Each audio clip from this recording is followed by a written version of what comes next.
The call came on a Tuesday. I remember because I was arranging fresh tulips in my favorite blue vase when my phone lit up with my son's name. Daniel hadn't called in months, and for a moment, hope fluttered in my chest.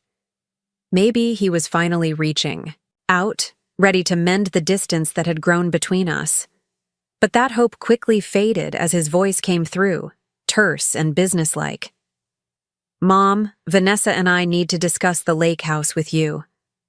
We're thinking of using it for the summer, and since you hardly go there anymore. No hello, no how are you. Just a demand disguised as a request, as if the property my late husband and I had lovingly restored over decades was simply an asset waiting to be claimed."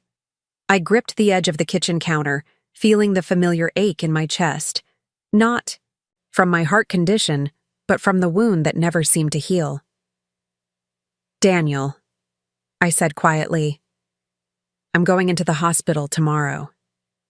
Before we jump back in, tell us where you're tuning in from, and if this story touches you, make sure you're subscribed, because tomorrow I've saved something extra special for you. They found something on my last scan. The silence that followed told me everything I needed to know. When he finally responded, his voice was flat, almost annoyed. "Is it serious?" "Not concerned, just calculating." "They need to run more tests," I replied. "The doctor says I should prepare for an extended stay." Another pause, longer this time. Then, "Well, I'm really tied up with the merger this month, and Vanessa has the charity gala. But keep us posted, okay? I'll try to swing by if I can find the time." If he could find the time. For his mother, who might be dying. I hung up the phone and looked out at my garden, the daffodils and crocuses pushing up through the spring soil, oblivious to how quickly life can change. What Daniel didn't know, what he couldn't possibly imagine as he dismissed me from his busy schedule, was that I had already changed my will. 3 weeks earlier, sitting in my attorney's office with trembling hands but resolute heart, I had made the most difficult decision of my life. My son wouldn't be visiting me in the hospital, but the consequences of that choice would follow him long after I was gone. I never expected my retirement years to look like this. At 68, I'd imagined spending quiet afternoons with my son and his family, watching my grandchildren grow, perhaps traveling a bit. Instead, I found myself alone in a 4-bedroom house in Oakwood, the neighborhood where Daniel had grown up, surrounded by memories but rarely by people who mattered. My name is Eleanor Wilson, Ellie to my friends, though those have become fewer as the years have passed. My husband, Edward, died 6 years ago after 40 years of marriage. We weren't wealthy by Ridgemont standards, but we were comfortable. Ed had been smart with investments, and I'd worked as an executive assistant at Westridge Technologies for 30 years. Between my pension, our savings, and Ed's life insurance, I had about $3, $5 million. Not a fortune, but enough to live well and leave something meaningful behind. The trouble began, I suppose, 3 years after Ed passed. Daniel had always been ambitious, a trait we'd encouraged, but something changed in him after he married Vanessa and moved to Hillcrest Estates. The visits became less frequent, the phone calls shorter. When they did come over, conversation revolved around what I owned, subtle comments about my excessive space for one person, questions about my will and investments. "Mom, you really should consider downsizing," Daniel would say, eyeing the antique grandfather clock or the painting above the fireplace. "This place is too much for you to manage." But it wasn't. I loved my home, took pride in maintaining it, and found purpose in tending to the garden Ed and I had planted together. What Daniel didn't understand, or chose not to see, was that this house represented more than property to me. It held the echoes of his childhood laughter, the marks on the doorframe tracking his growth, the dent in the living room wall from when he'd thrown a baseball indoors despite our warnings. This was the home where I'd nursed him through chicken, pox and heartbreaks, where I'd stayed up late helping with science projects and college applications. This was where Ed and I had sacrificed and saved, passing up vacations and new cars to ensure Daniel could attend the university of his choice, without student loans. Perhaps I should have seen the warning signs earlier. When Daniel graduated from business school, we gifted him $50,000 for a down payment on his first home, money we'd set aside year by year, denying ourselves small luxuries. He accepted it with a quick thank you and rarely mentioned it again. When Sophia was born, I offered to watch her 3 days a week so Vanessa could return to her job at the architectural firm. "That's kind, Mom," Daniel had said, "but we've already arranged for a nanny, someone with professional childcare experience." The word stung, dismissing my decades of motherhood as somehow inadequate. Still, I persisted.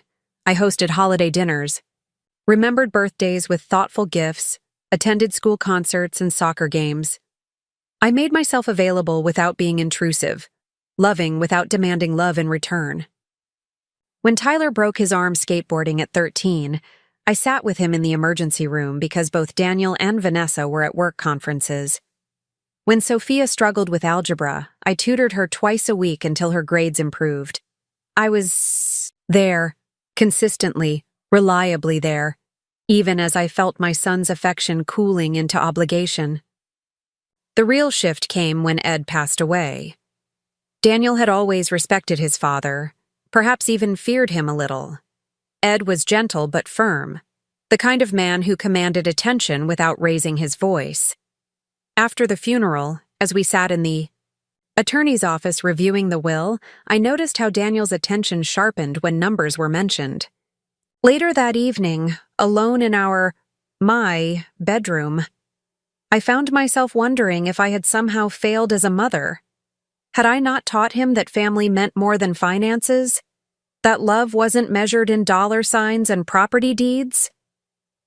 3 summers ago, I spent $25,000 renovating the lake house, replacing the dock, updating the kitchen, adding a screened porch where the family could gather on summer evenings.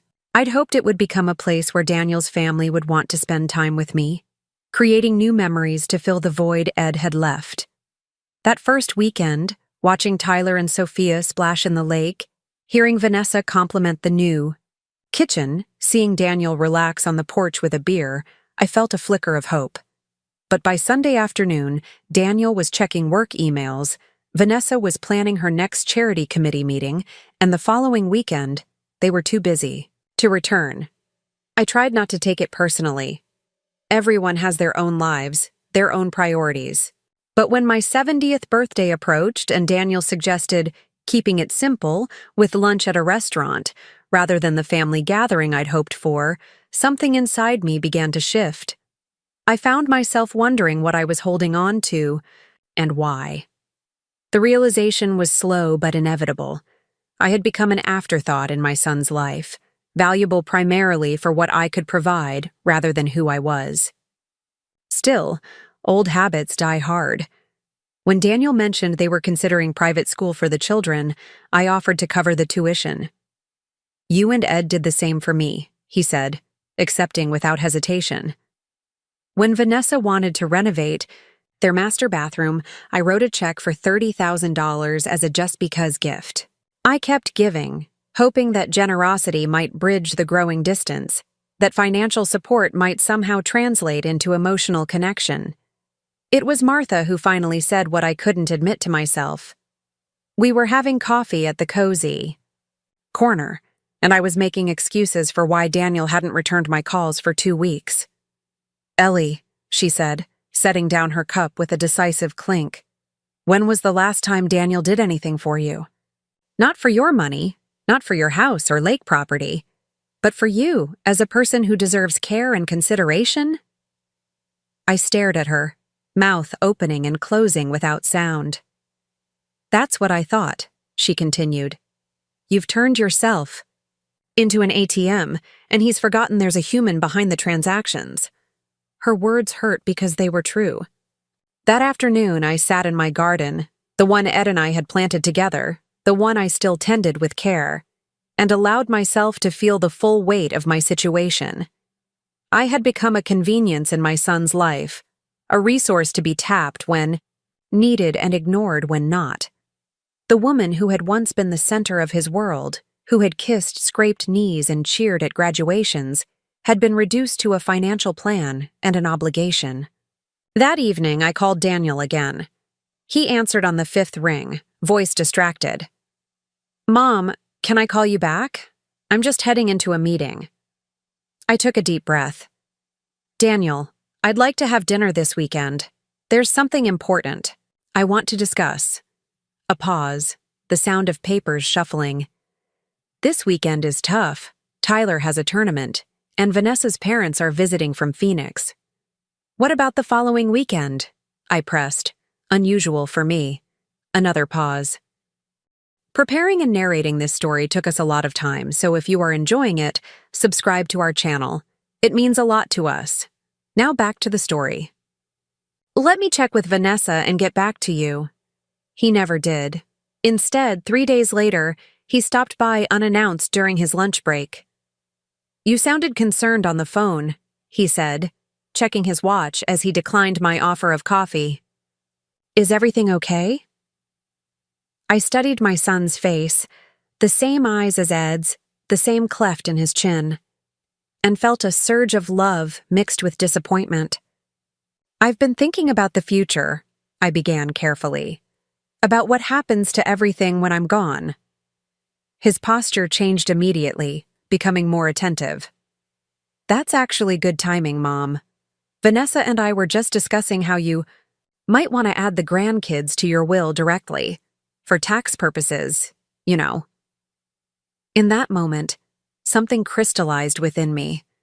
It wasn't just that he'd come running at the mention of inheritance. It was the complete absence of concern for why I might be thinking about mortality in the first place. No questions about my health, my happiness, my fears. Just strategies for maximizing his financial gain from my eventual death. "I'm considering some changes," I said neutrally. "I'll let you know when I've made decisions." He frowned slightly, checked his watch again. "Well, don't make any big moves without talking to me first. I know some excellent estate planners who could help you maximize the family's benefit." Not my benefit. The family's. That night, I couldn't sleep. I paced the house Ed and I had filled with love, touching familiar objects, remembering the life we'd built. In our bedroom closet, I found a box of Daniel's childhood drawings, stick figures labeled Mom and Dad, with hearts floating above them, school essays about how I was his hero, birthday cards with carefully printed "I love yous." When had that little boy, so full of affection and admiration, transformed into the calculating man who now saw me primarily as a financial asset? The next morning, I called Jonathan Blackwell, our family attorney, since Ed and I had written our first will after Daniel was born. "I need to make some changes," I told him. "Significant ones. Can we meet this week?" 3 days later, I sat in his wood-paneled office, hands clasped tightly in my lap as I explained what I wanted to do. Jonathan, who had known our family for decades, listened without judgment, taking careful notes. "Are you certain about this, Ellie?" he asked when I finished. "It's a dramatic shift from your previous arrangements." I nodded, my resolve strengthening, even as my heart ached. "Yes, it's time for me to make different choices." Over the next few weeks, I met with Bob Friedman, my financial advisor, reorganizing investments and establishing new accounts. I consulted with the director of the Second Chance Foundation, a local organization that provided educational scholarships to disadvantaged youth. I visited a retirement community called Riverside Gardens, with its charming cottages and vibrant social calendar. I was making plans, not out of spite, but out of a belated recognition that I needed to build a life centered on my own well-being rather than the futile hope of reclaiming my son's attention. The diagnosis came almost as an afterthought. I'd gone in for a routine checkup, mentioned some fatigue and shortness of breath. Tests were ordered, specialists consulted. "There's a mass," Dr. Chen said gently, her finger pointing to a shadow on the scan. We need to do a biopsy to determine exactly what we're dealing with, but given its location and appearance, we should prepare for aggressive treatment. I nodded calmly, asking practical questions about procedures and timelines.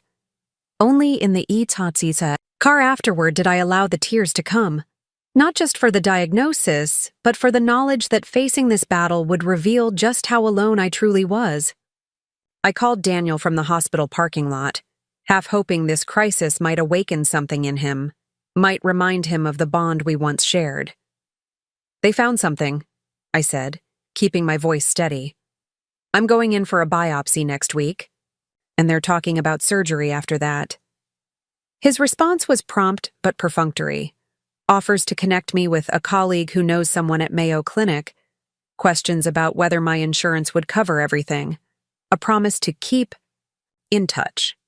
Not an offer to drive me to appointments, not a moment of shared fear or vulnerability, certainly not a recognition that his mother might need him now more than ever. In the days that followed, it was Martha who drove me to pre-op appointments, who sat beside me as the doctor explained surgical risks, who helped me prepare my home for my return. It was Robert who brought over homemade soup and fresh bread, who made sure my bills were organized for the weeks I'd be hospitalized. It was neighbors and church friends who arranged a schedule for checking my mail and watering my plants. Daniel called once, leaving a voicemail while I was meeting with the anesthesiologist. "Just checking in, Mom. Crazy week at work, but wanted to see how things are going. Call when you can." The night before my surgery, I sat in my garden watching the sunset paint the sky in shades of pink and gold. I thought about the journey that had brought me here, the joy of raising Daniel, the partnership with Ed, the slow erosion of family bonds I'd once believed unbreakable. I wasn't angry anymore, just sad for what had been lost, and increasingly clear-eyed about what remained. The will had already been changed, the trust documents signed and notarized.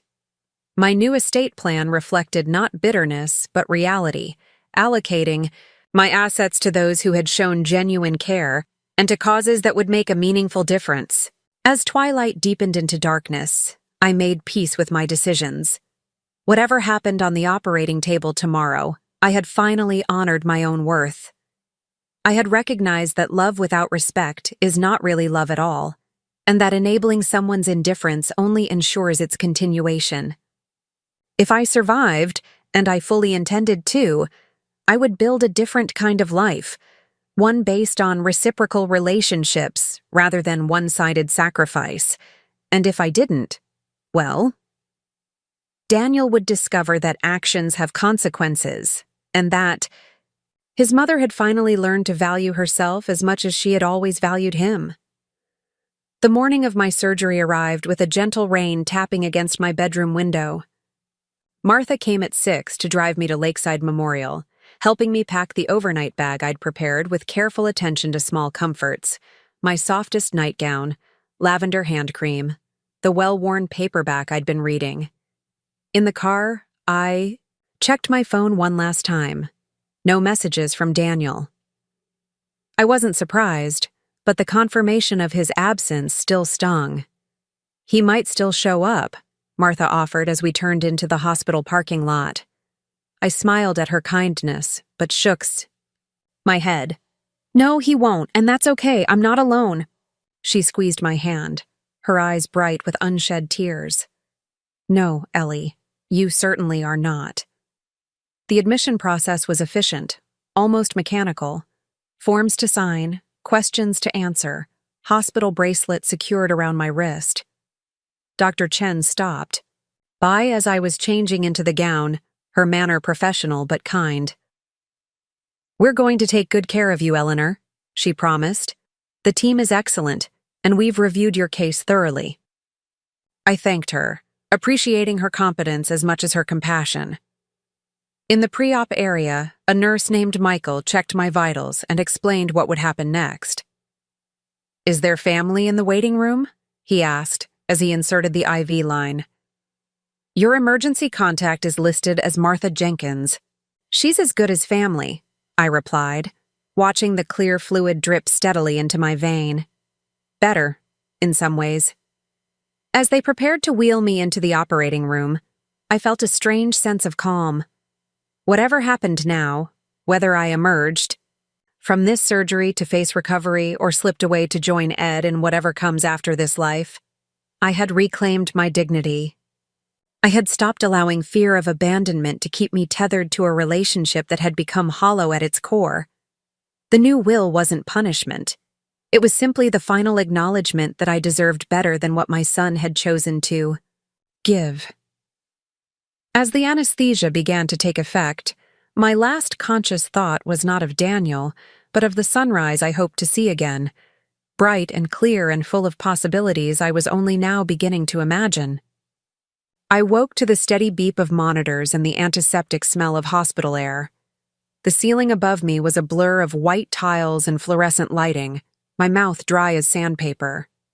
"She's awake," someone said, and then Martha's face swam into view, her eyes crinkled with relief. "Welcome back, Ellie. You gave us quite a scare." It took me a moment to find my voice, raspy and thin. "How long?" Martha checked her watch. "About 6 hours. The surgery took longer than expected. Dr. Chen will be in soon to explain everything." I nodded, the simple movement requiring unexpected effort. Through the fog of anesthesia, I remembered why I was here, what they had found, and who wasn't waiting for me to wake up. Martha, ever perceptive, squeezed my hand. "I called Daniel again while you were in surgery, left a message with Vanessa." The unspoken reality hung between us. He hadn't come, hadn't called back. Even with his mother under the knife, my son couldn't break away from his carefully constructed life to sit in a waiting room for a few hours. "It's okay," I whispered, though we both knew it wasn't. "I'm not surprised." Dr. Chen arrived an hour later, chart in hand and lines of fatigue etched around her eyes. She pulled up a chair beside my bed, her expression serious but not grim. "The surgery was successful, Eleanor. We removed the mass completely, along with some surrounding tissue to ensure clean margins. The preliminary pathology suggests we caught it relatively early, but we'll need to follow up with radiation to make sure we've addressed any microscopic spread." I processed her words slowly, the implications filtering through the haze of post-surgical medication. "So, I'm not dying," I said finally, surprising myself with a small laugh. Dr. Chen smiled, some of the tension leaving her shoulders. "Not if I have anything to say about it. The recovery won't be easy, and the radiation will be challenging, but your overall health is excellent. I'm optimistic about your prognosis." Martha clapped her hands together softly, tears springing to her eyes. "That's wonderful news," she said, beaming at me. I felt a curious mixture of relief and something else. Something like disappointment, though that wasn't quite right. Perhaps it was simply the realization that I would have to live with the consequences of the choices I'd made, including the changes to my will. There would be no easy escape from the difficult conversations that lay ahead. The first 48 hours after surgery passed in a blur of pain medication, vitals checks, and brief, fitful sleep. Martha came every day, bringing fresh flowers for the windowsill and updates from the outside world. My neighbor Robert stopped by with a thermos of homemade chicken soup, though the nurses insisted it stay refrigerated until I could handle solid food again.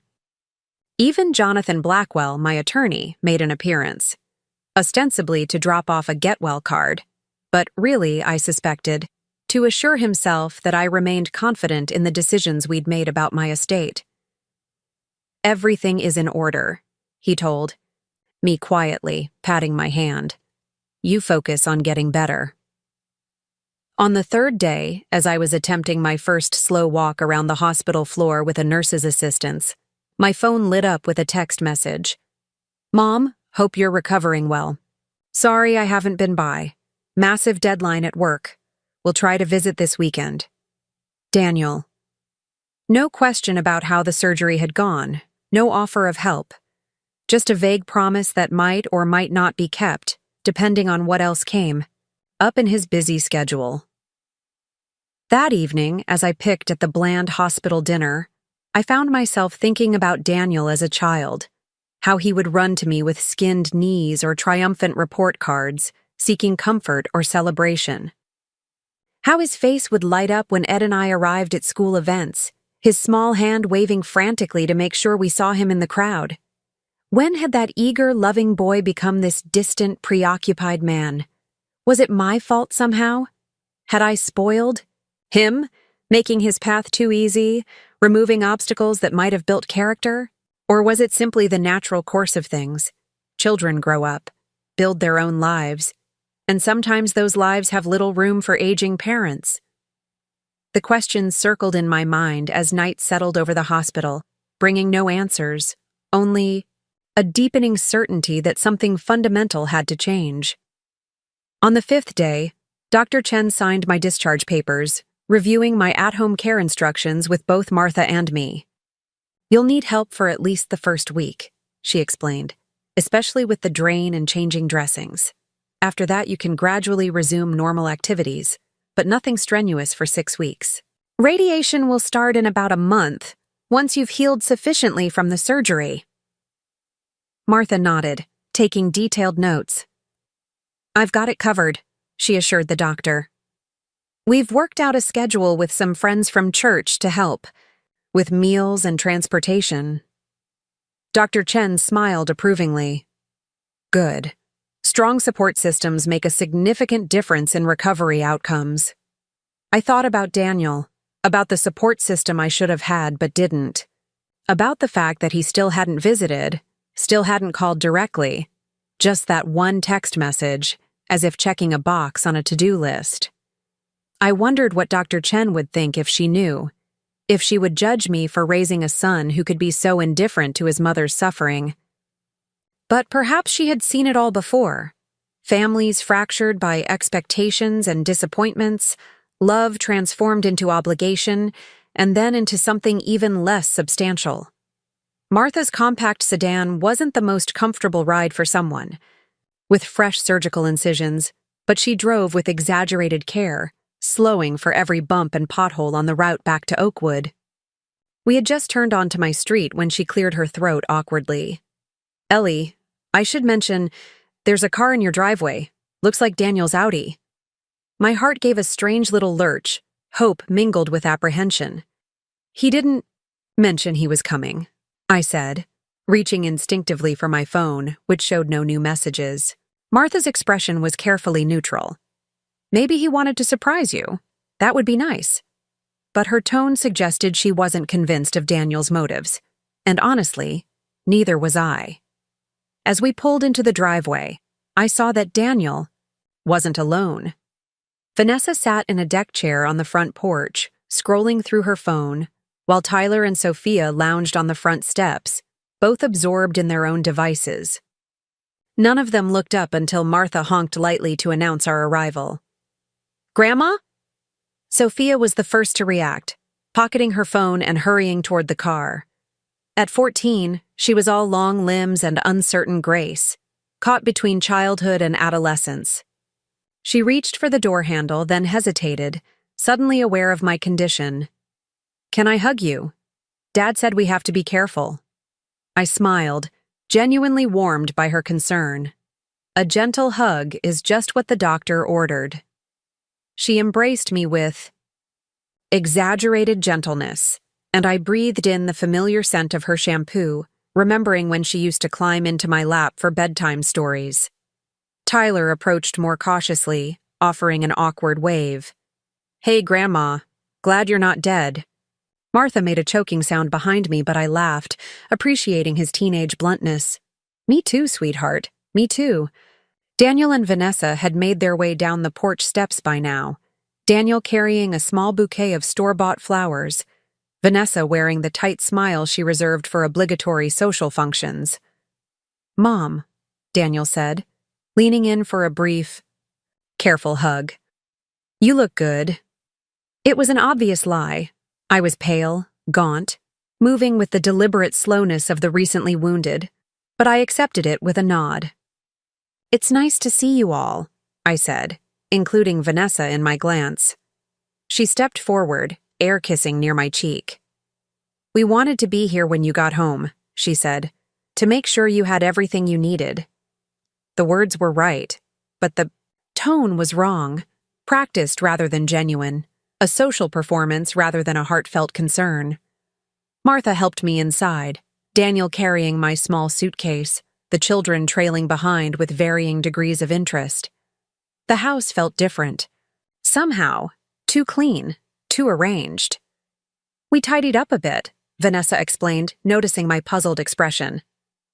"Hired a service to do a deep clean before you came home. Can't have you recovering in a dusty environment." I bit back the retort that rose automatically to my lips, that my house had been immaculately maintained, that dusty was hardly a fair description of the home I had kept with pride for decades. Instead, I thanked her politely, reminding myself that in their world, hiring strangers to clean was a gesture of care, not an implied criticism. Martha settled me on the living room sofa, arranging pillows to support my tender side. "Tea?" she asked, already moving toward the kitchen. "That would be lovely," I replied, then turned to Daniel. "Thank you for coming. It means a lot." He nodded, setting the flowers on the coffee table. "Of course, Mom. Family first, right?" The phrase hit me with unexpected force.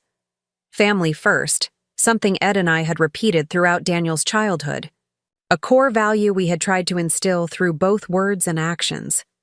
But it had become just that for Daniel, a phrase, emptied of meaning, trotted out when convenient. We made small talk as Martha prepared tea, the children's school activities, Daniel's upcoming business trip, Vanessa's charity committee. No one mentioned the surgery details or my prognosis, as if the medical reality was too uncomfortable to acknowledge directly. I answered their questions and asked my own, playing the role of gracious hostess despite being the one in need of care. It wasn't until Vanessa excused herself to take a call in the kitchen that Daniel leaned forward, lowering his voice. "Mom, we need to talk about next steps. Vanessa and I have been discussing options, and we think it might make sense for you to consider selling this place. It's too much house for one person, especially now with your health concerns." I stared at him, momentarily speechless. Not even an hour home from the hospital, still wearing the special post-surgical bra that accommodated my drain, and already he was angling for the house. "This isn't the time, Daniel," I said quietly, conscious of the children nearby. "I'm not making any major decisions right now." He frowned, glancing toward the kitchen to ensure Vanessa was still occupied. "I'm not trying to rush you, but being practical is important. You can't manage alone anymore. That's just reality. We could help you find a nice condo, something manageable, or there are those upscale assisted living communities near Hillcrest." "I'm not going to assisted living," I said, my voice sharper than intended. "I had cancer surgery, not a lobotomy, and I'm not alone. Martha and Robert and the church group have arranged a care schedule." Daniel's expression hardened, a flash of the same calculation I'd seen when he first learned of my diagnosis. "Mom, you can't impose on your friends indefinitely. That's what family is for. Vanessa and I have discussed it, and we think the best solution would be to sell this house and the lake property. The proceeds could cover a very comfortable retirement community, and anything left over would be a nice nest egg for the grandkids' college funds."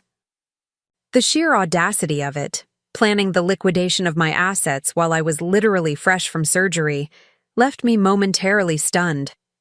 But before I could respond, Martha returned with the tea tray, her timing impeccable as always. "Here we are," she announced cheerfully, though her eyes darted between Daniel and me, sensing the tension. "Ellie, I've added honey just how you like it." Daniel sat back, his expression smoothing into bland pleasantness, the discussion clearly postponed, but not abandoned. As Martha poured the tea, I found myself thinking of the changes I'd already made to my will, changes that would upend the neat financial calculations my son was making. For the first time since signing those documents, I felt not guilt, but vindication. Vanessa returned from her call, sliding smoothly back into the conversation as if she hadn't missed a beat.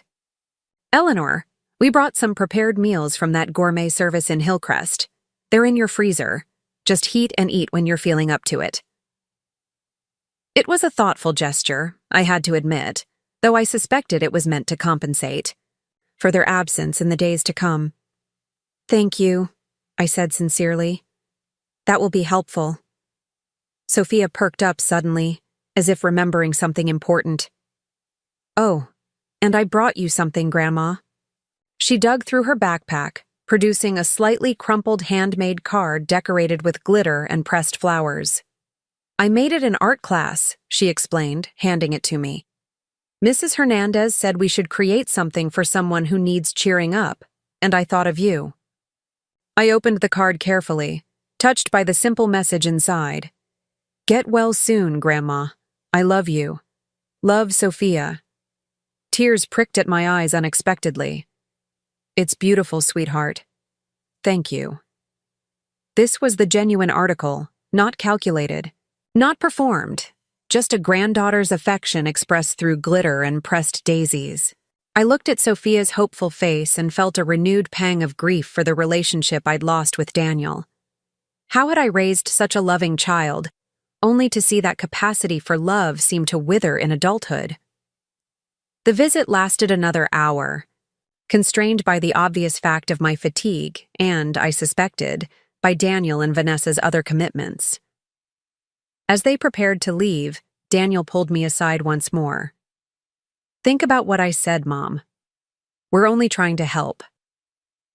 I looked at my son, Ed's eyes in a stranger's face, and felt a complex wave of emotion, love and disappointment, anger and understanding. I know you think you are, I said carefully, but this is my home, my life. I'll make my own decisions about what happens next. Something flickered across his face, frustration perhaps, or surprise at my uncharacteristic firmness.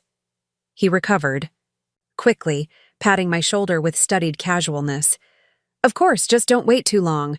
Properties like this are moving fast in the current market. And there it was again, the thinly veiled calculation, the assessment of my life in terms of market value and potential profit. As they drove away, Sophia waving from the back window, I felt both relief at their departure and a profound sadness for what our relationship had become. Well, Martha said, closing the front door and turning to me with raised eyebrows.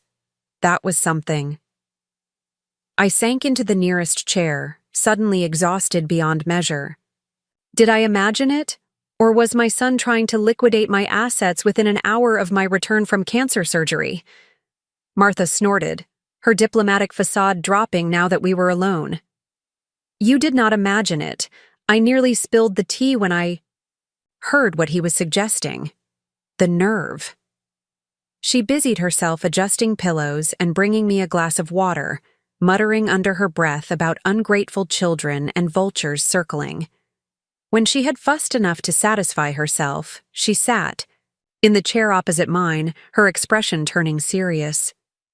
Ellie, are you really okay? Not just physically, but with all of this?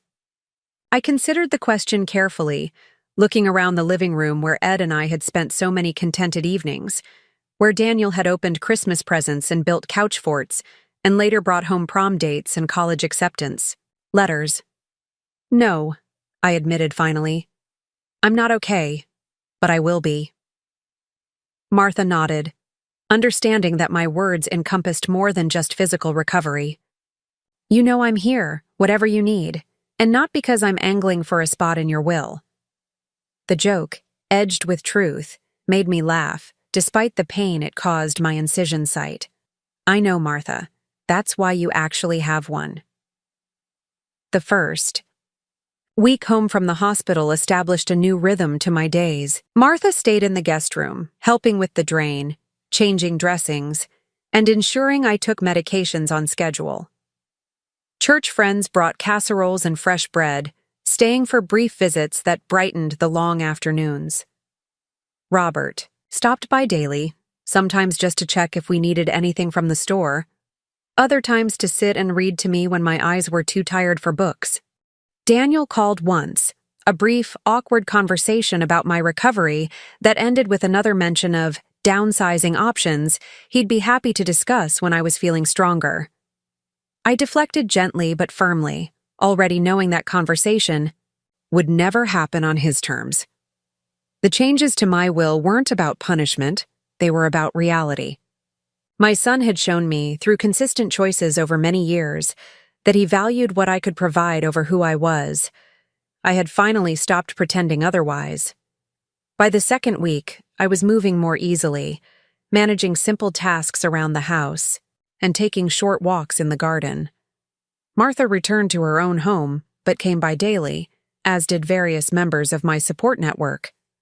I began sorting through old photographs in the evenings, not out of morbid preparation for death, but as a way of reconnecting with my own history, reminding myself of the full life I had lived beyond my role as Daniel's mother.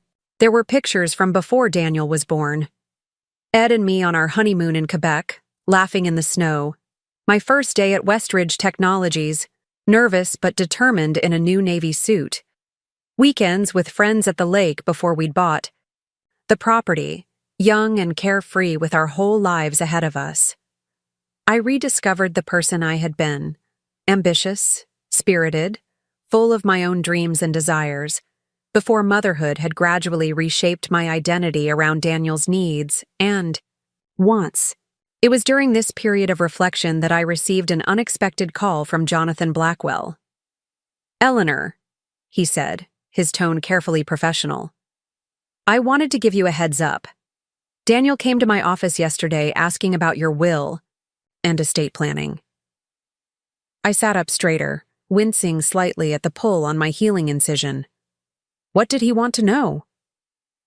"Everything," Jonathan replied dryly.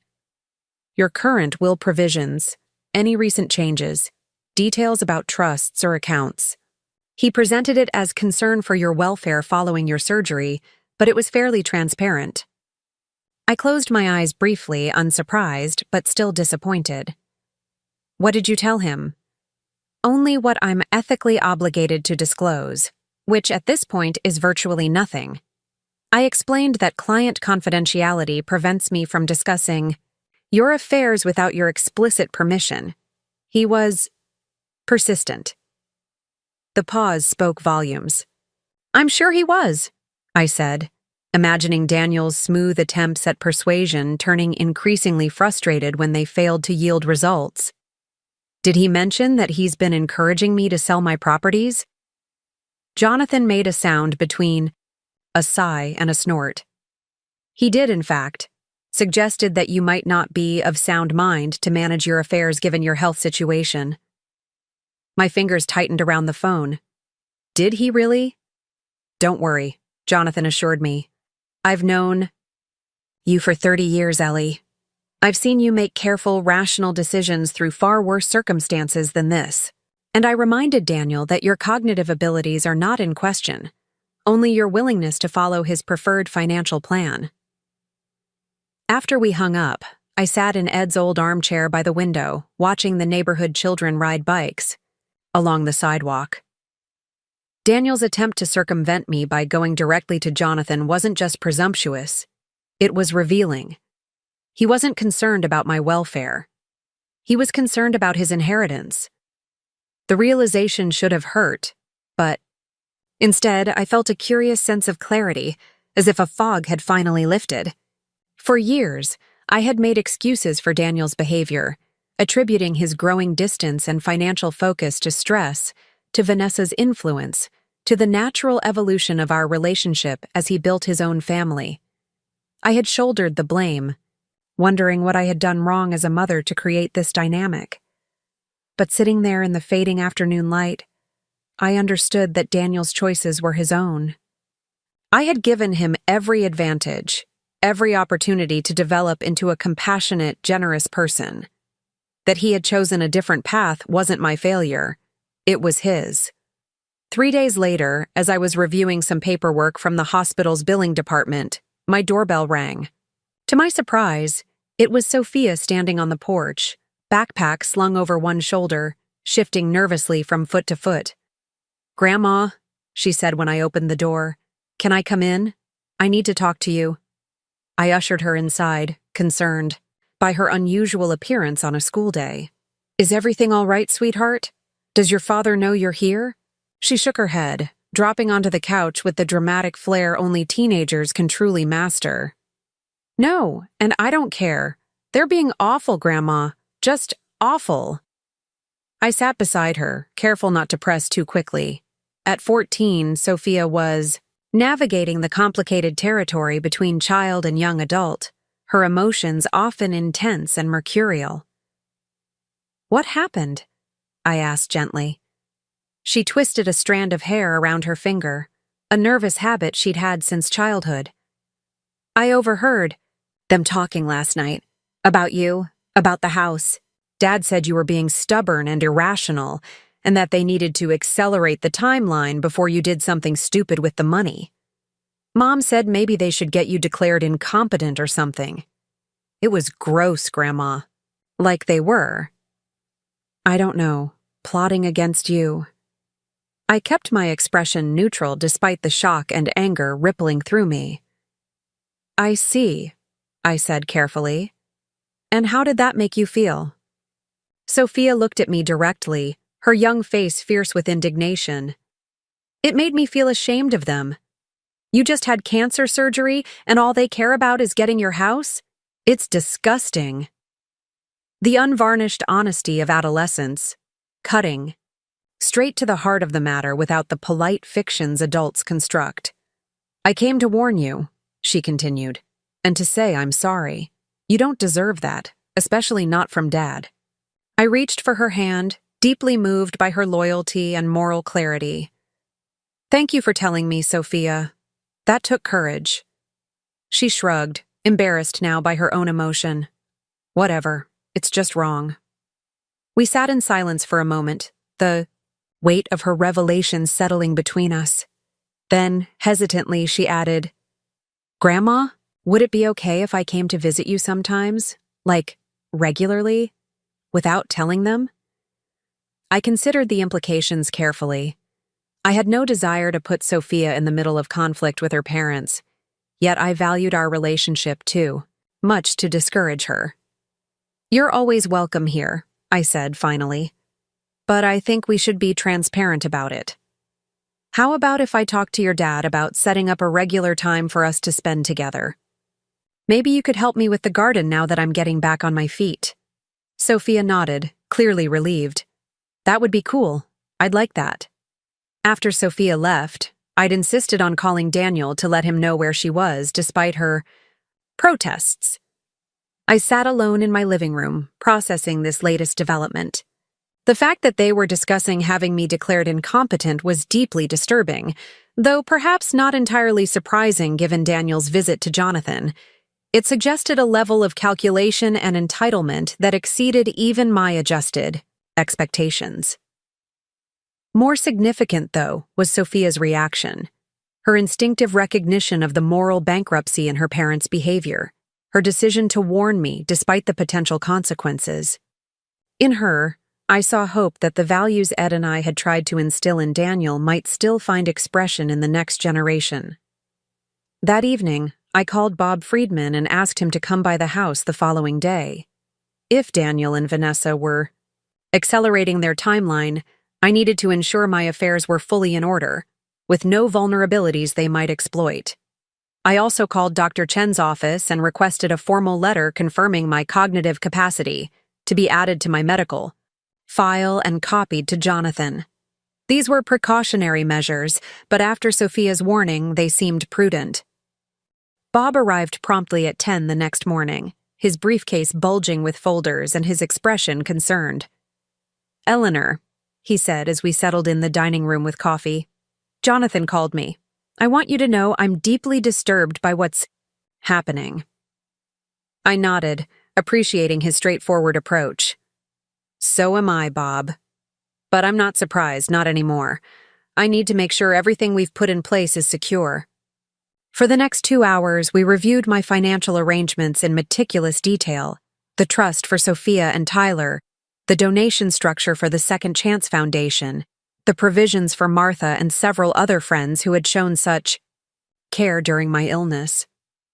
We discussed contingency plans for various scenarios, including the possibility of a legal challenge from Daniel. "Your documentation is thorough," Bob assured me, closing his notebook. "Your competence is well established. Your decisions are rational and clearly explained in the supporting letters. There's very little grounds for contesting anything you've done." I sighed, feeling both relieved and saddened that such precautions were necessary. "I never imagined I'd be fortifying my estate plans against my own son," I admitted. "But here we are." Bob's expression softened with sympathy. "Eleanor, I've been in this business for 40 years. Family dynamics around money can bring out the worst in people, even those we thought we knew best. You're not the first parent to face this kind of situation, and sadly, you won't be the last." That night, alone in the house for the first time since my surgery, I found myself standing in Daniel's old bedroom, now converted to a home office, but still bearing traces of its original purpose. The growth chart marked on the closet door frame, the shelf that once held sports trophies now displaying reference books. I remembered the night terrors he'd experienced around age 7, how I'd sit beside his bed for hours, smoothing his hair back from his forehead until he fell into peaceful sleep. I remembered teaching him to ride a bike on the driveway, bandaging, scraped knees, celebrating lost teeth with quarters under the pillow. I had loved him completely, without reservation or condition. When had that ceased to be enough? When had my value in his eyes shifted from who I was to what I could provide? Standing there in the dim light, surrounded by the ghosts of happier times, I finally accepted the full truth. The son I had raised with such devotion now saw me primarily as a financial asset to be managed, an obstacle to his inheritance plans, a problem to be solved rather than a person to be loved. It was a bitter realization, but facing it squarely brought its own kind of freedom. I was done making excuses, done hoping for change, done measuring my worth by his approval. Whatever came next, whether confrontation or continued pretense, I would face it with clear eyes and the knowledge that I had done right by myself at last. The morning of my first radiation treatment dawned with unexpected brightness, October sunshine spilling across my bedroom floor in defiant opposition to my apprehension. 6 weeks had passed since the surgery, my body slowly healing. The drain, long removed, the incision fading to a pink line across my chest. Dr. Chen had been pleased with my progress at each follow-up appointment, nodding approvingly at my increasing stamina and the way the surgical site was healing. "You're doing remarkably well, Eleanor," she had said at our last meeting. "But remember, radiation is its own challenge, different from surgery, more of a marathon than a sprint." I understood her meaning now as I dressed carefully in the loose cotton clothing recommended by the radiation oncology nurse during my orientation session. 33 treatments spread over nearly 7 weeks, daily doses of invisible energy aimed at microscopic enemies that might still be hiding in my body. Not a battle won in a single surgical strike, but a long, steady campaign against an insidious foe. Martha had insisted on driving me to Lakeside Memorial for this first treatment, though I had begun taking short drives to nearby locations on my own. "First days are significant," she declared when I protested that I could manage. "Besides, I want to see this radiation set up for myself. Make sure they're taking proper care of you." Her protectiveness brought a warmth to my chest that had nothing to do with my healing incision.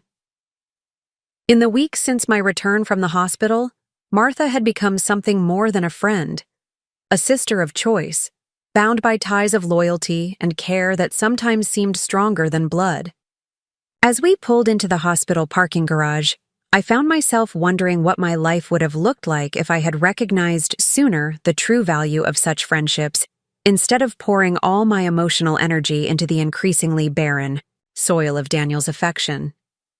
The radiation oncology department occupied its own wing of the hospital, a space designed with an obvious attempt at soothing aesthetics, nature photographs on the walls, soft instrumental music playing at low volume, furniture in calming blues and greens.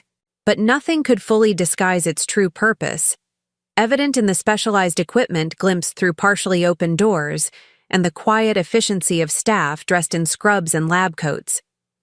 I checked in at the reception desk, noting that the woman who took my information wore a name tag identifying her as Jasmine and a small pin shaped like a purple ribbon. "First session?" she asked kindly, noting my tense posture. When I nodded, she smiled. "Dr. Patel is wonderful, and our technicians are the best. You're in good hands here." I thanked her, appreciating the simple human connection in this clinical environment. Martha and I had barely settled into the waiting area when a door opened, and a young woman in blue scrubs called my name. "That was fast," Martha remarked, giving my hand a quick squeeze. "I'll be right here when you're done." The treatment itself was surprisingly anticlimactic. Positioning on the table, technicians moving around me with practiced precision, the massive machine humming as it rotated to various angles. "You won't feel anything during the procedure," the lead technician David had explained during setup. "No heat, no sensation at all. The actual treatment only takes a few minutes." He was right. If not for the mechanical noises and movements of the equipment, I might not have known anything was happening at all. Afterward, as I changed back into my street clothes, I felt a curious mixture of relief and disappointment. Relief that it had been painless. Disappointment that something so consequential could seem so mundane. There was no dramatic moment marking the beginning of this crucial phase of treatment. Just the quiet notation in my chart that session 1 of 33 was complete. Martha was waiting as promised, a paperback open on her lap, though I suspected she hadn't read a word. "How was it?" she asked, standing as I approached. "Quick," I replied. "Almost too easy." She nodded, tucking the book into her purse. "The nurse told me that's how it starts. It's the cumulative effect you have to watch for. By week 3, your body will know something's happening." As we walked back to the car, Martha chatted about plans for a small gathering at her house the following weekend. Nothing strenuous. Just a few friends, good food, catching up. And I found myself grateful for the normalcy of it. Cancer had already claimed enough of my life. I refused to let it define every conversation, every social interaction, every moment of my remaining years. We had just turned onto Maple Street, about 10 minutes from my home, when Martha suddenly gripped the steering wheel more tightly. "Ellie," she said, her tone cautious. "Isn't that Daniel's car in your driveway?" I peered through the windshield, immediately recognizing the sleek black Audi parked beside the oak tree. "Yes," I confirmed, a knot forming in my stomach. "He didn't mention he was coming by today." Martha's face set in lines of protective concern. "Want me to keep driving? We could get lunch and come back later." The offer was tempting. To postpone? Whatever conversation awaited me, to delay the inevitable tension that seemed to accompany every interaction with my son. But running away had never been my style, not even now. "No," I said firmly. "Let's see what he wants." Martha nodded, respecting my decision but clearly unhappy about it. "I'll stay as long as you need me to," she promised as we pulled into the driveway behind Daniel's car. "Just give me a signal if you want backup." Daniel was sitting on the front porch steps, scrolling through his phone, his expression distracted. He looked up as we parked, pocketing the device and standing with a smile that didn't quite reach his eyes. "Mom," he called, approaching as Martha and I exited the car. I tried calling, but it went straight to voicemail. I touched my purse, realizing I'd silenced my phone before the radiation treatment and forgotten to turn the volume back on. "Sorry about that," I said, not offering further explanation. "This is a surprise." Daniel's gaze flickered to Martha, a hint of annoyance crossing his features before he masked it with that polished charm he used so effectively in business settings. "Martha, good to see you again. I was hoping to catch Mom alone for a quick conversation, actually. Family matters. The dismissal was clear, though couched in polite terms. Martha raised an eyebrow, looking to me for direction. Martha's welcome to stay, I said mildly but firmly. We were about to have some lunch. Would you like to join us? I moved toward the front door, keys in hand, not waiting for his response. Inside, Daniel made a visible effort to hide his frustration, accepting a glass of iced tea from Martha with stiff courtesy. We settled in the living room, an awkward triangle of forced politeness. So, I began, what brings you by today? Daniel set his glass down carefully on a coaster, one small habit from childhood that had apparently stuck. I've been concerned, Mom. After our last conversation, I realized I might have come across as insensitive. I wanted to check how you're doing, see if there's anything you need. The words were right, the tone almost convincing, but something in his carefully neutral expression made me doubt his sincerity. I'm doing well, I replied. The surgery was successful, and I've just started radiation today. 33 sessions ahead of me, but the prognosis is good. Daniel nodded, a flash of genuine relief crossing his face. Whatever his other motivations, he didn't actively wish for my death, at least. That's great news, he said. And for a moment, I glimpsed the son I remembered, the one capable of authentic human connection. But then he continued. And have you given any more thought to what we discussed? About the house? This might be the perfect time to consider downsizing, while the market's still strong and before you get too deep into treatment. Martha made a small, involuntary sound, something between a scoff and a cough, quickly disguised by taking a sip of tea. Daniel glanced at her, then back at me, clearly frustrated by her presence. Daniel, I said calmly, I'm not selling this house. Not now, and most likely not in the foreseeable future. I understand you're concerned, but this is my decision to make. His expression hardened, the mask of solicitude slipping further. Mom, be reasonable. You just admitted you're facing 7 weeks of radiation. You'll be exhausted, possibly sick. This place is too much for you to handle on your own. I'm thinking about your welfare. I smiled, not unkindly. Are you? Or are you thinking about the equity in this property and how it might be better utilized? The bluntness of my question clearly startled him. It was unlike our usual dynamic, where I softened difficult truths and he controlled the narrative. That's unfair, he protested. Of course I'm concerned about you, but it makes practical sense to consider these options now, before circumstances force your hand. I leaned forward slightly, maintaining eye contact. Daniel, let me be absolutely clear. I am not selling this house. I am not moving to assisted living. I am not liquidating assets to fund your children's education or any other purpose you might have in mind. My financial affairs are in order, and they will remain private unless and until I choose to discuss them. The color rose in his face, his expression shifting from surprise to indignation. Private? Mom, I'm your son, your only child. Who else would handle your affairs if not me? There was genuine bewilderment in his question, as if the idea that I might make arrangements that didn't center him was incomprehensible. I have made appropriate plans, I said simply, with professional assistance. If and when you need to know details, you'll be informed.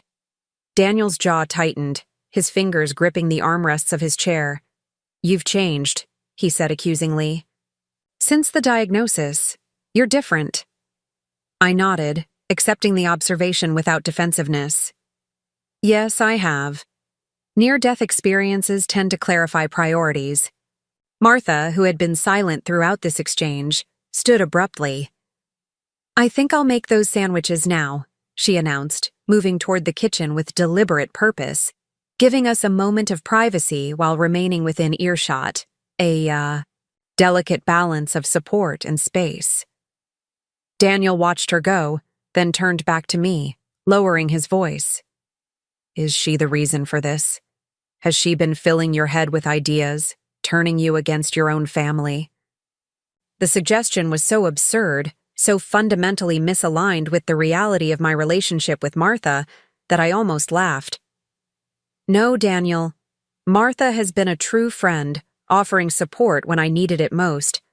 But my decisions are my own, based on decades of experience and observation, including my observations about how you and Vanessa view my role in your lives. He flinched as if I'd slapped him, then quickly recovered, his expression shifting to something more calculated. I don't know what you think you've observed, but you're wrong. We value you enormously. We want what's best for you. What's best? For me? I repeated slowly. Or what's most convenient for you? Daniel stood abruptly, pacing to the window and back, his frustration palpable. This is ridiculous. I came here to help, to check on you after your treatment, and you're treating me like some kind of a vulture. I sighed, suddenly weary of the dance we'd been performing for years. Daniel, when did you last visit or call just to spend time with me? Not to discuss properties or finances or what I might do for you, but simply to enjoy my company. When did you last ask about my interests, my thoughts, my feelings, anything beyond my health status as it might impact your plans? He opened his mouth to respond, then closed it again, clearly searching for examples and coming up empty. That's not fair, he finally managed. I've been busy, work, the kids, Vanessa's commitments. Life gets complicated. I nodded, acknowledging the partial truth in his defense. Yes, life does get complicated, but we make time for what matters to us, Daniel. That's the reality neither of us can escape. Martha returned with a tray of sandwiches, her timing once again impeccable. Lunch is served, she announced, setting the tray on the coffee table. Turkey and avocado, Ellie's favorite. Daniel, would you like one? Her tone was pleasant, but cool, the offer perfunctory rather than warm. Daniel glanced at the food, then at his watch, clearly looking for an exit strategy. Thanks, but I should be going. I have a conference call at 2. He turned to me, his expression a complex mixture of frustration, calculation, and what might have been genuine concern buried under layers of self-interest.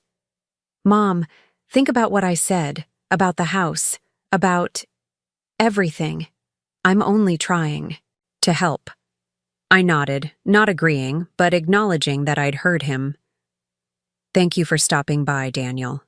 Give my love to the children. He hesitated a moment longer, perhaps hoping for a more conciliatory response, then nodded stiffly. I'll call later this week to check how the treatments are going. Martha showed him to the door while I remained seated, suddenly aware of how much energy the conversation had drained from me. When she returned, her expression was thunderous. That boy, she muttered, dropping onto the sofa beside me. I swear, Ellie, if he weren't your son. I smiled faintly. I know, but he is my son. For better or worse.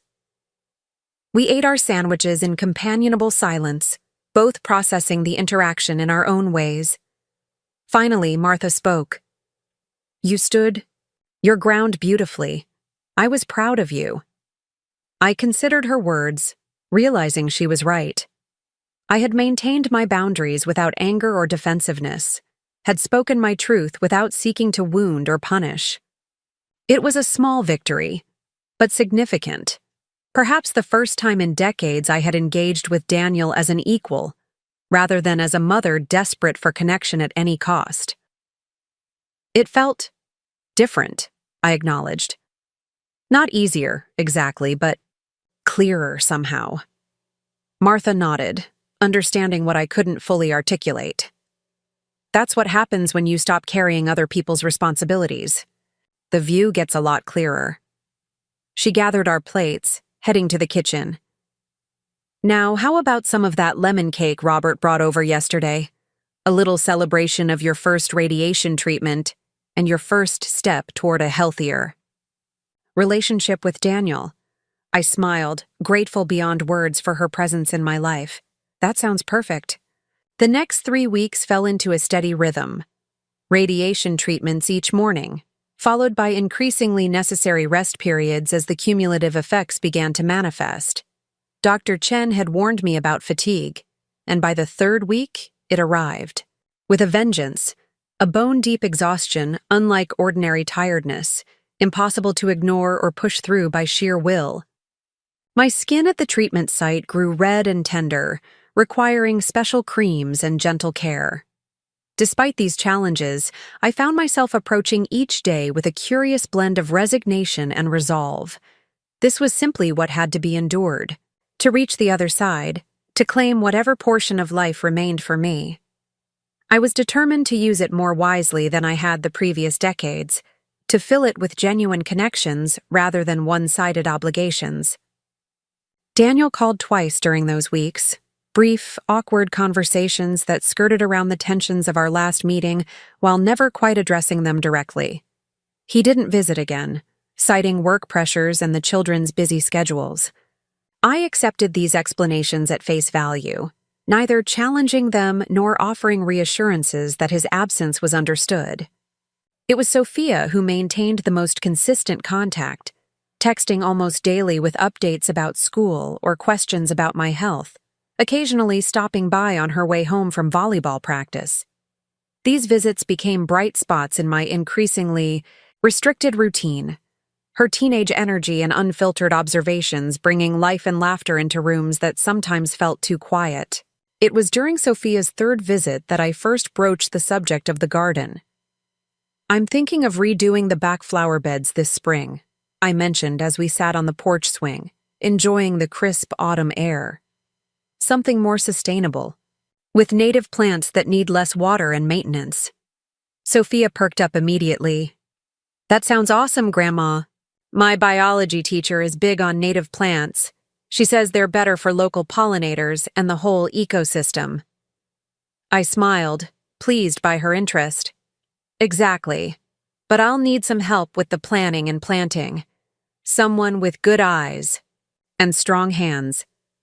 She caught my meaning instantly, her face lighting up. "I could help. I mean, if you want me to. I don't know much about gardening, but I could learn." The eagerness in her voice touched something deep within me. A reminder of simpler connections, of relationships based on shared experience rather than transaction. "I'd like that very much," I told her. "We could make it a regular project if you're interested. Saturday mornings, perhaps?" She nodded enthusiastically, already pulling out her phone. "Let me check my calendar. Most Saturdays should work, except when we have tournaments." We settled on a schedule, and as she left that afternoon, there was a new bounce in her step, the satisfaction of being genuinely wanted, genuinely needed for exactly who she was. That evening, as I was preparing for bed, my phone rang with an unexpected call from Daniel. "Mom," he began without preamble, "Sophia tells me you've enlisted her for some kind of gardening project." His tone was neutral, careful, but with an undercurrent of suspicion that immediately set me on edge. "Yes," I confirmed. "We're planning to redesign the back flower beds in the spring." She seemed quite enthusiastic about it. There was a pause, the sound of a door closing on his end. "Mom, I appreciate that you want to spend time with Sophia, but her schedule is already packed. College applications are coming up faster than you think, and every extracurricular matters." I took a slow breath, refusing to be pulled into the defensive position he was attempting to place me in. "Daniel, this was Sophia's choice. She's welcome here anytime, but I'm not enlisting her for anything she doesn't want to do. And frankly, colleges also value family connections and intergenerational activities. Not everything has to be resume building." Another pause, longer, this time. "Look, Mom, I'm trying to be reasonable here, but you have to understand. After our last conversation, it feels like you're trying to drive some kind of wedge between us and the kids. First, the changes to your will that you won't discuss. Now, this secret gardening project with Sophia. I cut him off, my patience wearing thin. There is nothing secret about spending time with my granddaughter, Daniel, and my will is not a topic for discussion, particularly not in this context. If you're concerned about Sophia's time management, that's a conversation to have with her directly. She's 14, quite capable of determining whether she wants to spend a few Saturdays. Mornings helping her grandmother in the garden. Daniel's frustration was audible in his sharp intake of breath. That's not the point, Mom. The point is that you're making unilateral decisions that affect our family without consulting us. The statement was so revealing of his perspective that my relationships, my property, my very life were somehow committee decisions in which he held a controlling vote, that I almost thanked him for the clarity. Instead, I replied calmly, "No, Daniel, I'm living my life according to my own values and priorities.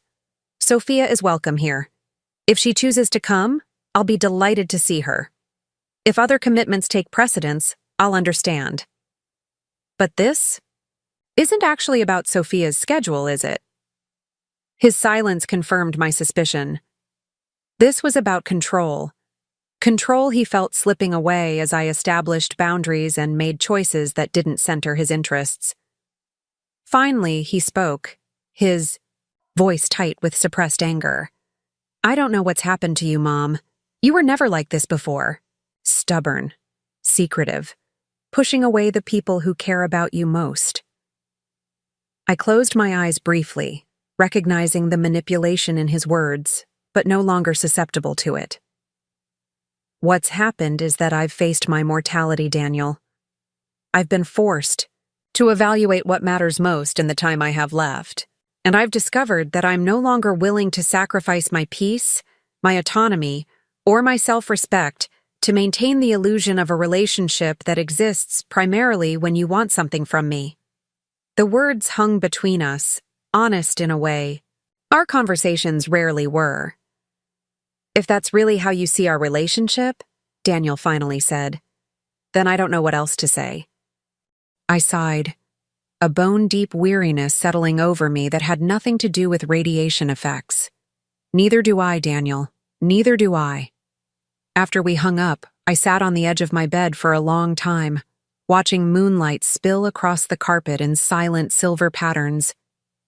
There was sadness in the exchange, certainly, the grief of acknowledging a relationship that had evolved into something unrecognizable from its beginnings.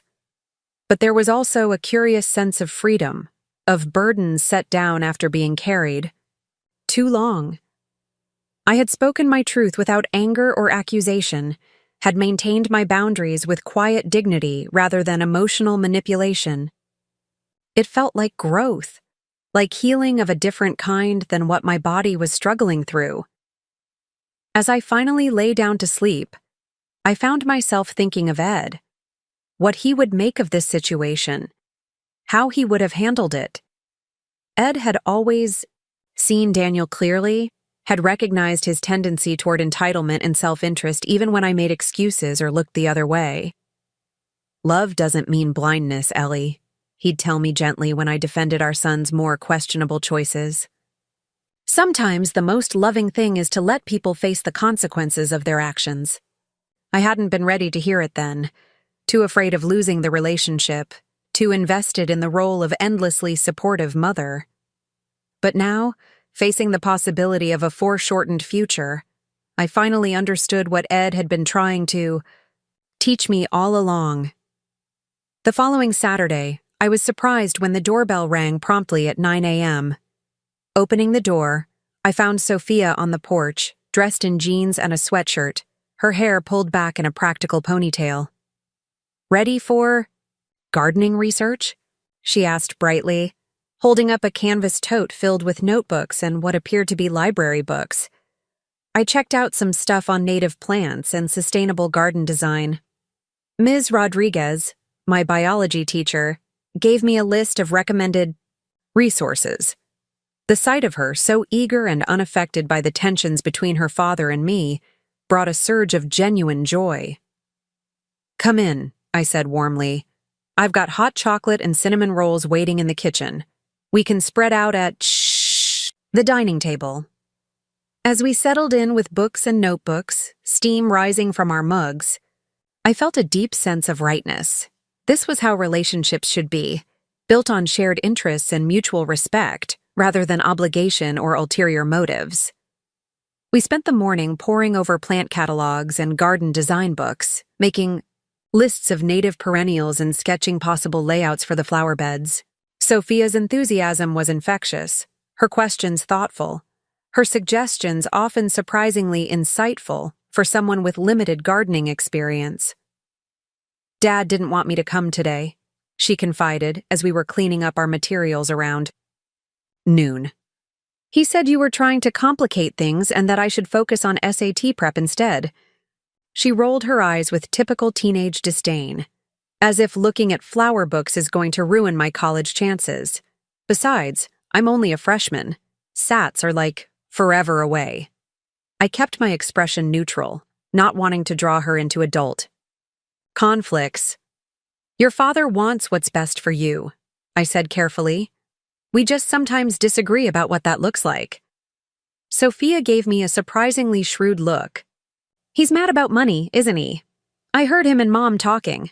Something about your will and the house." The directness of her question caught me off guard. I considered deflecting, offering some platitude about adult concerns, but Sophia deserved better than condescension. "Yes," I admitted. "Your father and I have different perspectives on how I should manage my affairs. But that's between him and me. It's not something you need to worry about." She nodded, seemingly satisfied with my honesty. I figured, Dad gets weird about money stuff, like when Grandpa Wilson died and left everything to Uncle James. Dad didn't talk to him for almost a year. This was news to me. Ed's father had indeed left the bulk of his modest estate to his younger son, who had struggled financially due to health issues. But I hadn't realized Daniel's resentment had run so deep or lasted so long. As Sophia gathered her things to leave, she paused at the door, her expression suddenly serious. "Grandma, you're not going to die soon, are you? From the cancer?"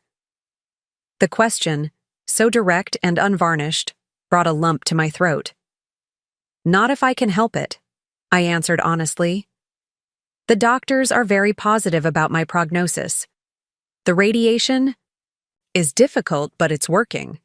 She nodded, relief visible in her young face. "Good, because I really want to plant that garden with you in the spring, and maybe learn to make Grandpa's famous apple pie in the fall, and possibly convince you to let me redecorate the guest room where I stay. It needs, like, a major update." Her casual planning for our future together, her assumption of continued connection, was perhaps the most healing thing I'd experienced since my diagnosis. "It's a deal," I told her, giving her a gentle hug. "The garden in spring, pie in fall, and we can talk about the guest room redecoration. Eventually." She grinned, the momentary seriousness dissolving into her usual teenage exuberance. "I'll start a Pinterest board. See you next Saturday, Grandma." After she left, I moved slowly through the quiet house, feeling a complex mixture of emotions: joy from the morning with Sophia, lingering sadness about Daniel, determination about the path I had chosen. In the kitchen, I noticed Sophia had left one of her notebooks behind, likely accidentally. I picked it up, intending to put it aside for her next visit, when a loose page fell out. A sketch, I realized, of a garden design. But not just any design. She had drawn our backyard with remarkable accuracy, including the oak tree and the old stone bench Ed had installed years ago. The flower beds were rendered in colored pencil, blooming with what I recognized as native wildflowers and ornamental grasses. And there, on the stone bench, were two figures, one clearly meant to be me, the other Sophia, sitting close together surrounded by the garden they had created. Beneath the drawing, in her looping teenage handwriting, she had written, "Grandma Eleanor's Healing Garden, a place to grow together." I stood there in the kitchen, the simple drawing in my trembling hands, overwhelmed by the pure, uncomplicated love it represented. This was what mattered. This was worth protecting. This was the future I wanted to nurture, whatever time I had left. By the 5th week of radiation, the cumulative effects had settled into my body like an unwelcome tenant. The skin across my chest had darkened to an angry red, sensitive to the touch and requiring special creams applied with the gentleness one might use for handling delicate tissue paper. Fatigue had become my constant companion, a heavy cloak I couldn't shed no matter how much I rested. Simple tasks like preparing a meal or sorting laundry now required careful rationing of my limited energy. Yet amid these physical challenges, I found unexpected moments of grace.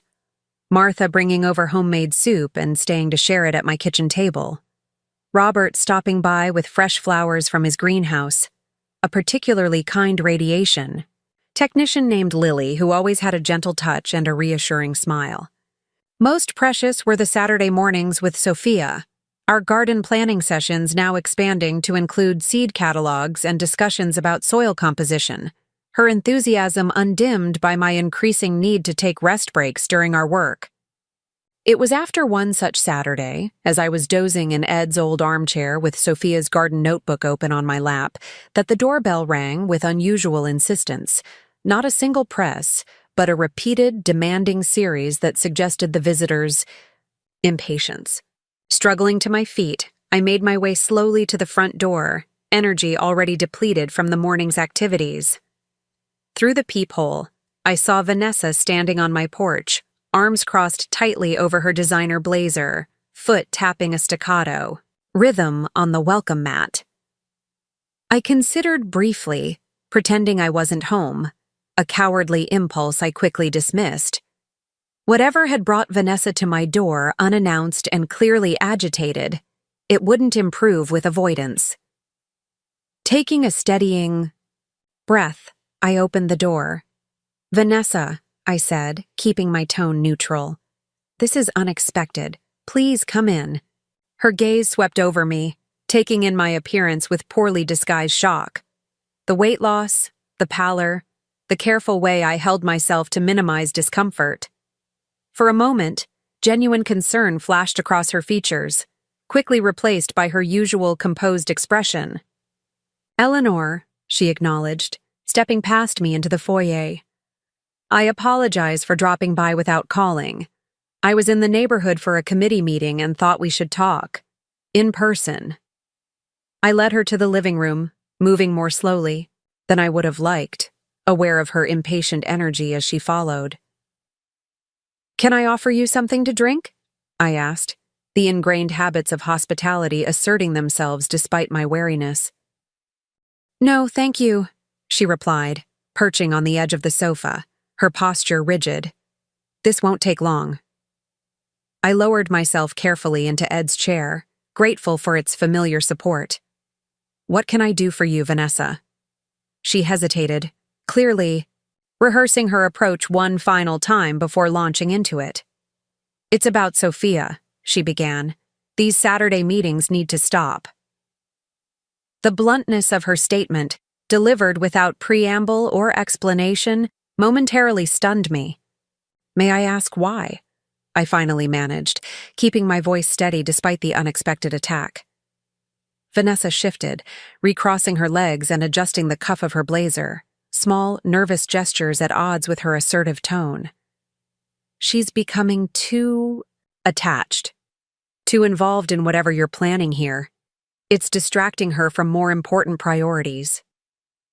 I considered my response carefully, mindful of the precarious position Sophia would be in if this became an outright battle. "Sophia and I are designing a garden," I said simply.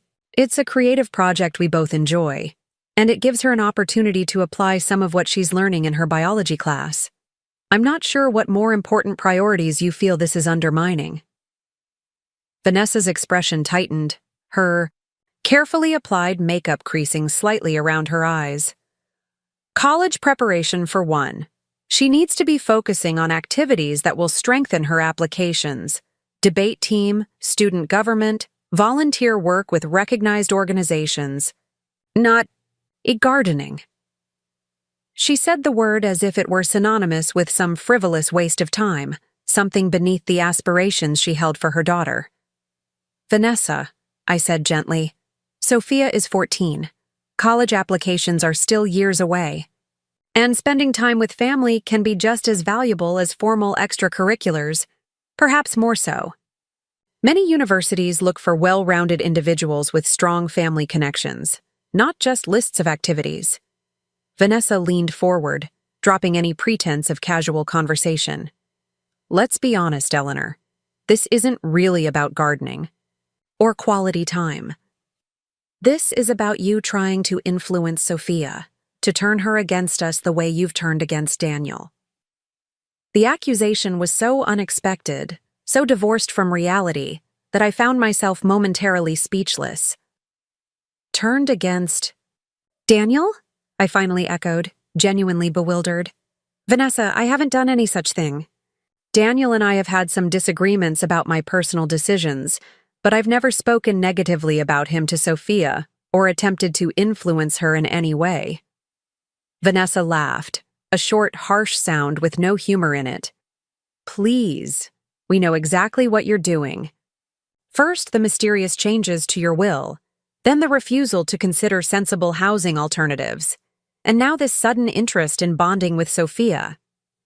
You're trying to buy her loyalty, to ensure she sides with you when everything comes to light. The paranoia underlying her accusations was so stark, so disconnected from my actual intentions, that I found myself wondering if she was projecting her own strategies onto me. Vanessa, I said, keeping my voice calm despite the anger building within me.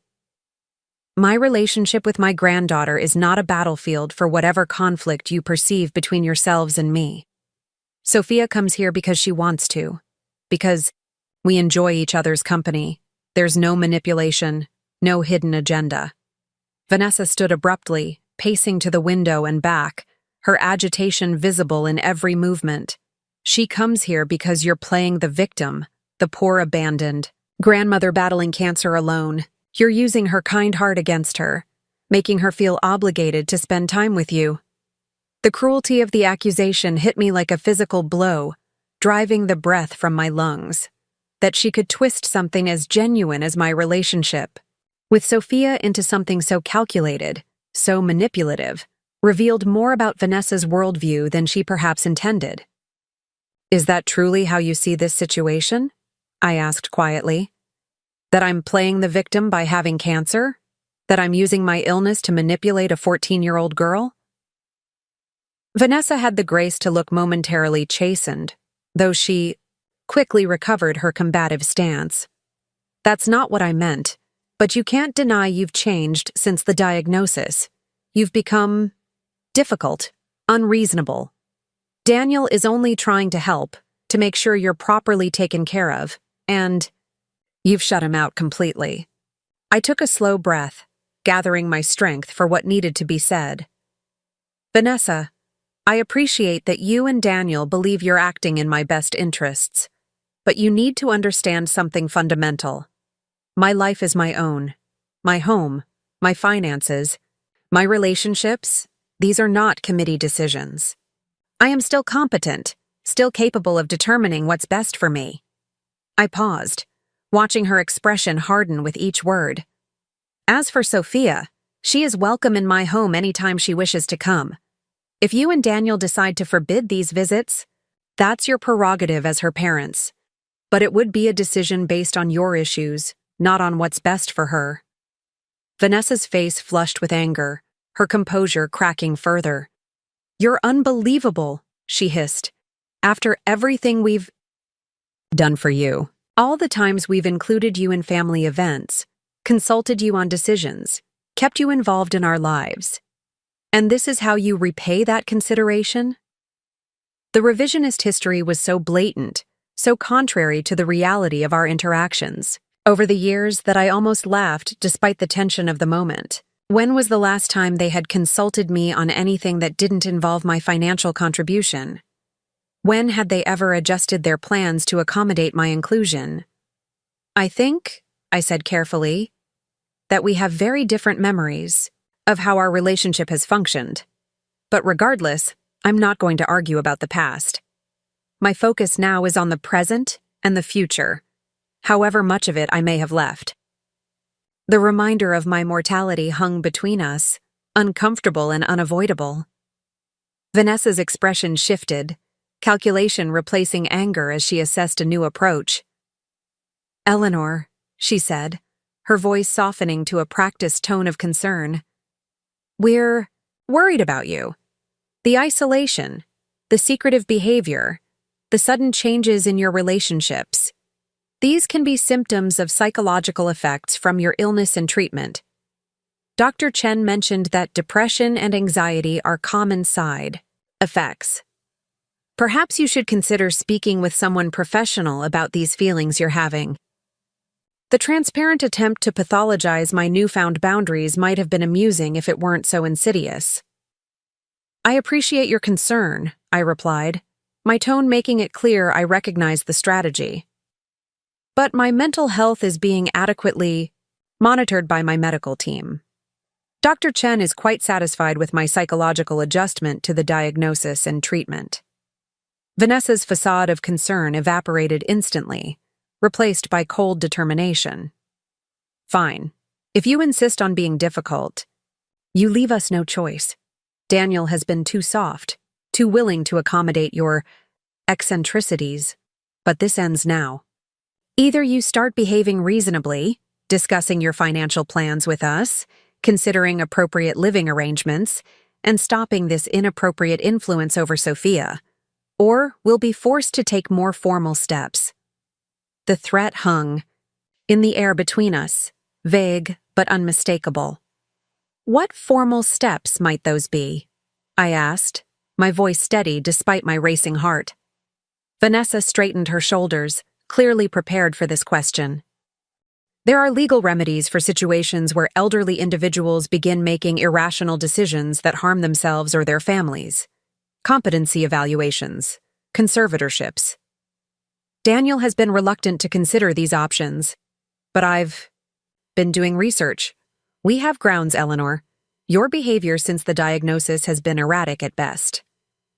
The naked power grab was breathtaking in its audacity, leveraging my illness as a weapon to seize control of my assets under the guise of concern for my welfare. "I see," I said quietly, a calm settling over me despite the outrageous threat. "And you believe a court would grant such an extreme measure based on the fact that I've chosen not to sell my home or share private financial information? That I've spent time gardening with my granddaughter? That I've established boundaries within my family relationships?" Vanessa's confidence faltered slightly, but she pressed on. "It's more than that. It's the pattern of behavior, the secrecy, the sudden changes to long-standing arrangements. Any competent attorney could present a compelling case." I nodded slowly, allowing her words to settle between us. "You're right about one thing, Vanessa. A competent attorney would indeed be crucial in such a situation." I reached for my phone on the side table, pressing a single button on the speed dial. "In fact, I think it's time mine was part of this conversation."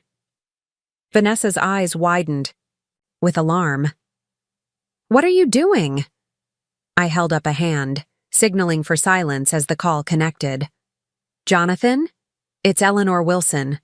I apologize for calling on a Saturday, but I have a situation that requires your immediate attention. My daughter-in-law is currently in my living room, threatening legal action to have me declared incompetent and placed under a conservatorship. I'd appreciate your input on how we should proceed." The color drained from Vanessa's face as she realized the implications of what I had done. Jonathan's voice came through clearly on the speaker. "Eleanor? Are you all right? Do you need me to come over?" His concern was evident, his tone shifting immediately to professional alertness. "I'm fine, Jonathan," I assured him. "But I'd like you to explain to Mrs. Wilson exactly what legal standing she and my son might have in this matter, given the documentation we've already established." There was a brief pause as Jonathan processed the request. "Mrs. Wilson," he began, his voice crisp with authority. "I'm Jonathan Blackwell, Mrs. Eleanor Wilson's attorney of record. I feel compelled to inform you that any attempt to challenge Mrs. Wilson's competency would face significant legal hurdles. We have extensive medical documentation confirming her cognitive capacity, including recent evaluations specifically conducted to preempt the exact scenario you're proposing. Additionally, Mrs. Wilson has made detailed video statements explaining her decisions regarding her estate, property, and family relationships, all of which demonstrate sound reasoning and legitimate concerns about potential undue influence from family members." Vanessa stood frozen, her expression cycling through shock, disbelief, and dawning comprehension that she had severely miscalculated. Jonathan continued, his tone softening slightly but maintaining its professional edge. "Furthermore, I should caution you that threatening a conservatorship as leverage in a family disagreement could potentially be viewed by a court as elder abuse, specifically emotional and financial coercion. If Mrs. Wilson chose to pursue protective measures against such threats, she would have substantial grounds to do so." The silence that followed was profound, broken only by Vanessa's shallow breathing as she struggled to process this dramatic reversal. That wasn't my intention," she finally managed, her voice uncharacteristically small. "We're just concerned about Eleanor's welfare. Her judgment recently has seemed impaired." Jonathan's response was immediate and firm. "Mrs. Wilson, in my professional capacity, having worked with Eleanor for over 2 decades, and based on recent comprehensive evaluations, I can assure you that her judgment is entirely sound. What you may be interpreting as impairment appears to be simply decisions that don't align with your preferences. Those are not equivalent situations." He paused, then added with quiet authority, "Now, unless there's anything else specific I can address, I suggest you reconsider the approach you've taken today. Threats of legal action tend to escalate conflicts rather than resolve them, particularly within families." Vanessa's composure, so carefully cultivated and maintained in all our previous interactions, had completely evaporated. She stood in my living room looking suddenly smaller, her designer outfit and perfect makeup incongruous with the uncertainty now evident in her posture. "I should go," she said stiffly, gathering her purse with trembling fingers. This was clearly a mistake. I nodded, feeling no triumph in her discomfort, only a weary sadness that our relationship had deteriorated to this point. "Thank you for your assistance, Jonathan," I said into the phone. "I'll call you Monday to follow up." After ending the call, I rose carefully from my chair, my body protesting the prolonged tension of the conversation. "I'll see you out," I offered, maintaining the basic courtesies despite everything that had transpired. Vanessa moved toward the door without meeting my eyes, her retreat hasty and undignified. At the threshold, however, she paused, turning back, with a flash of her former composure. "This isn't over, Eleanor," she said, her voice low and controlled once more. "Daniel won't stand for being treated this way. Neither will I." I met her gaze steadily, neither hostile nor intimidated. "No. Vanessa, I don't imagine it is over. But whatever comes next, I hope you and Daniel will remember that some things, once broken, can never be fully repaired."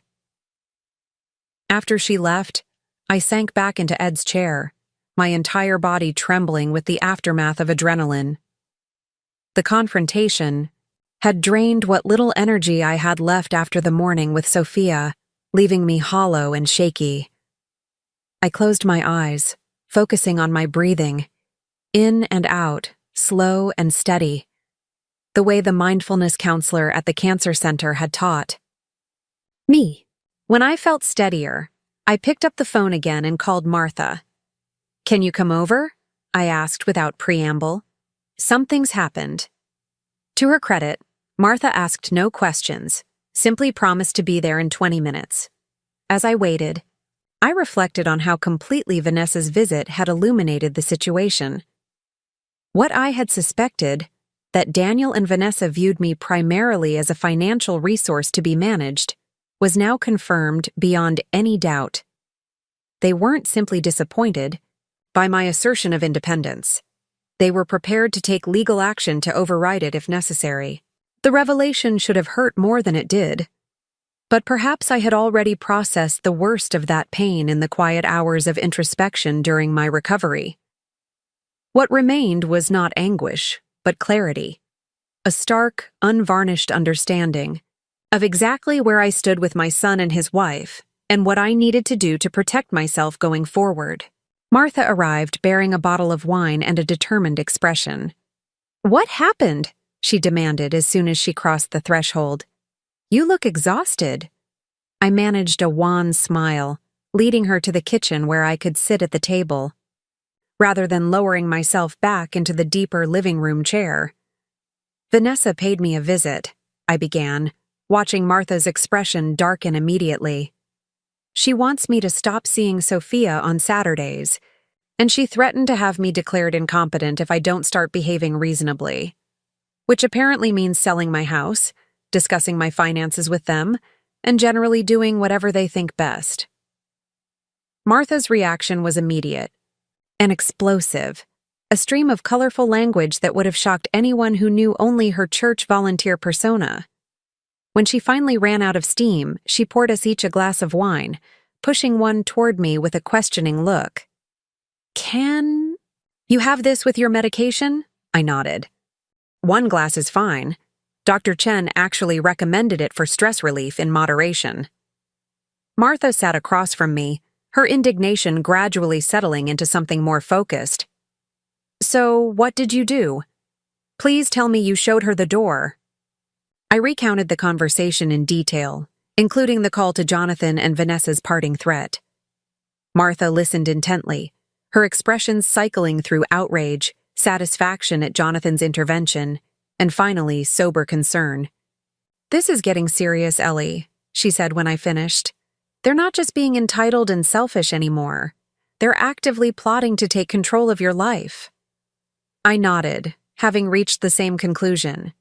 Yes, I think they are. Or at least, they're willing to consider it if I don't fall in line with their expectations. Martha took a thoughtful sip of her wine. "What will you do about Sophia? Vanessa could forbid her from visiting." The prospect sent a pang through my heart. The loss of those Saturday mornings would be a genuine grief, not just for me, but for Sophia as well. "I'll have to be careful," I acknowledged. "Push too hard and they might cut off access completely, but I won't stop seeing her unless they explicitly prohibit it. Sophia needs someone in her life who values her for herself, not just for what she achieves or how she reflects on the family." Martha reached across the table to squeeze my hand, her grip warm and reassuring. "You've changed, Ellie. A year ago, you would have capitulated immediately at the first sign of conflict with Daniel. You would have sold the house, handed over your financial information, stopped seeing Sophia, anything to keep the peace and maintain the illusion of family harmony." The observation was accurate, if somewhat painful to acknowledge. "A year ago, I wasn't facing my mortality quite so directly," I replied softly. "It has a way of clarifying priorities." We sat in companionable silence for a moment, sipping our wine, each lost in our own thoughts. Finally, Martha spoke again. "What's your next move? They're not going to simply back down after this, especially Vanessa. She strikes me as someone who doesn't handle defeat gracefully." I considered the question, weighing various options against the likely responses from Daniel and Vanessa. "I think," I said slowly, "it's time to be completely transparent. No more hints or vague references to changes I've made. A clear, direct conversation about exactly what I've done with my estate and why." Martha's eyebrows rose in surprise. "You're going to tell them everything? About the changes to your will, the trusts, all of it?" I nodded, feeling a sense of certainty settle over me. Yes. The secrecy was never about hiding the decisions themselves. It was about making sure I could make them freely, without interference or manipulation. Now that everything is legally established and my competency is well documented, there's no reason to maintain the mystery. In fact, the uncertainty is probably fueling their worst impulses. Martha tilted her head, considering this approach. It could backfire spectacularly. Once they know the specifics, especially if they're as unfavorable as you've implied, they might escalate even further. I acknowledged the risk with a small nod. Possibly. But I'm tired, Martha. Tired of the tension, the unspoken threats, the constant calculation. Whatever happens after I tell them the truth, at least it will be an honest reaction to reality, rather than to their fears and assumptions. Martha finished her wine, setting the glass down with a decisive clink. All right. If that's what you want to do, I support you. But not today. You're exhausted. And this needs to be done when you're at your strongest. And not alone either. I want to be here, and I think Jonathan should be present as well. Maybe even Dr. Chen, if she's willing, to address any medical questions they might raise. The practical suggestions grounded me, transforming a vague intention into a concrete plan. That makes sense, I agreed. Let's aim for next weekend, when I've had a chance to recover some energy. I'll talk to Jonathan on Monday about arranging it. As Martha prepared to leave, extracting a promise that I would rest for the remainder of the day, she paused at the door.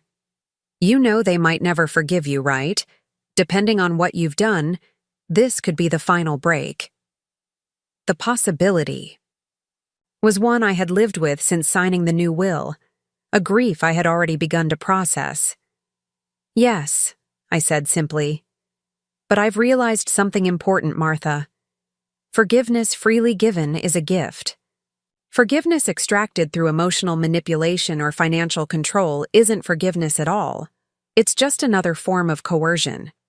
I'm no longer willing to purchase Daniel's affection at the cost of my dignity.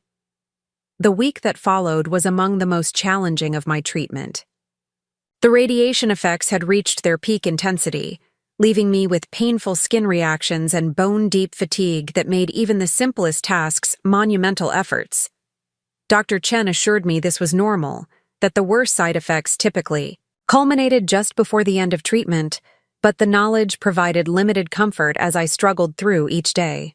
Jonathan had readily agreed to my plan for a family meeting, offering to host it at his office to provide a neutral, professional setting. Dr. Chen had declined to attend personally, but provided a comprehensive letter addressing my medical status, prognosis, and cognitive capacity, which Jonathan would have on hand if needed. Martha, true to form, had organized a rotating schedule of friends to help with transportation and meals, ensuring I conserved my limited energy for the conversations ahead. Saturday morning found me sitting in Jonathan's wood-paneled conference room, Martha beside me offering silent support as we waited for Daniel and Vanessa to arrive. I had called Daniel myself to arrange the meeting, keeping my explanation simple and direct. There are important matters we need to discuss regarding my estate planning. Jonathan Blackwell has offered his office as a meeting place this Saturday at 10. I hope you and Vanessa can attend. Daniel had agreed with surprising readiness, perhaps sensing that the uncertainty was finally coming to an end, one way or another. Jonathan entered with a folder of documents, his expression professionally neutral, but with a hint of protectiveness as he took in my appearance. The radiation effects were visibly evident now. The fatigue etched in my face, the careful way I held myself to minimize discomfort from the affected skin. Everything is prepared, he assured me, arranging papers on the conference table. Are you certain you want to proceed today? We could reschedule if you're not feeling up to it. I shook my head, determined despite my physical discomfort. No, it's time. This needs to be resolved one way or another. At precisely 10 o'clock, Jonathan's assistant ushered Daniel and Vanessa into the conference room. Daniel's expression was guarded, Vanessa's carefully composed, though I noted she avoided direct eye contact with me. Mom, Daniel acknowledged, his gaze flickering briefly to Martha with barely concealed annoyance at her presence. You're looking, well, the hesitation betrayed the obvious lie. I knew exactly how I looked, had seen the shock in the eyes of casual acquaintances who encountered me during this phase of treatment. Thank you for coming, I said simply, not addressing the false pleasantry. Please, sit down. They took seats across the table, Vanessa immediately opening her designer planner as if preparing to take notes at a business meeting. Jonathan cleared his throat, assuming his role as mediator with practiced ease. Thank you all for being here. Mrs. Wilson has asked me to facilitate a discussion regarding her estate planning decisions. She feels it's important that there be complete transparency about the arrangements she's made to avoid any further misunderstandings or tensions within the family. Daniel leaned forward slightly, his professional mask slipping to reveal a flash of the anxiety that had likely been building since my call. So you're finally going to tell us what changes you've made? The edge in his voice was unmistakable, part accusation, part apprehension. I met his gaze steadily, finding strength in the clarity of purpose that had sustained me through the last difficult weeks. Yes, Daniel. It's time you understood exactly how I've structured my affairs and why. I turned to Jonathan, giving him a small nod to proceed with the formal presentation we had prepared. He opened the folder before him, removing a set of summary documents that he slid across the table to Daniel and Vanessa. This overview outlines the key provisions of Mrs. Wilson's current estate plan, he explained in his measured, professional tone. I'll walk you through the main points, and then Mrs. Wilson would like to explain her reasoning personally. Daniel grabbed the document almost eagerly, Vanessa leaning close to read over his shoulder.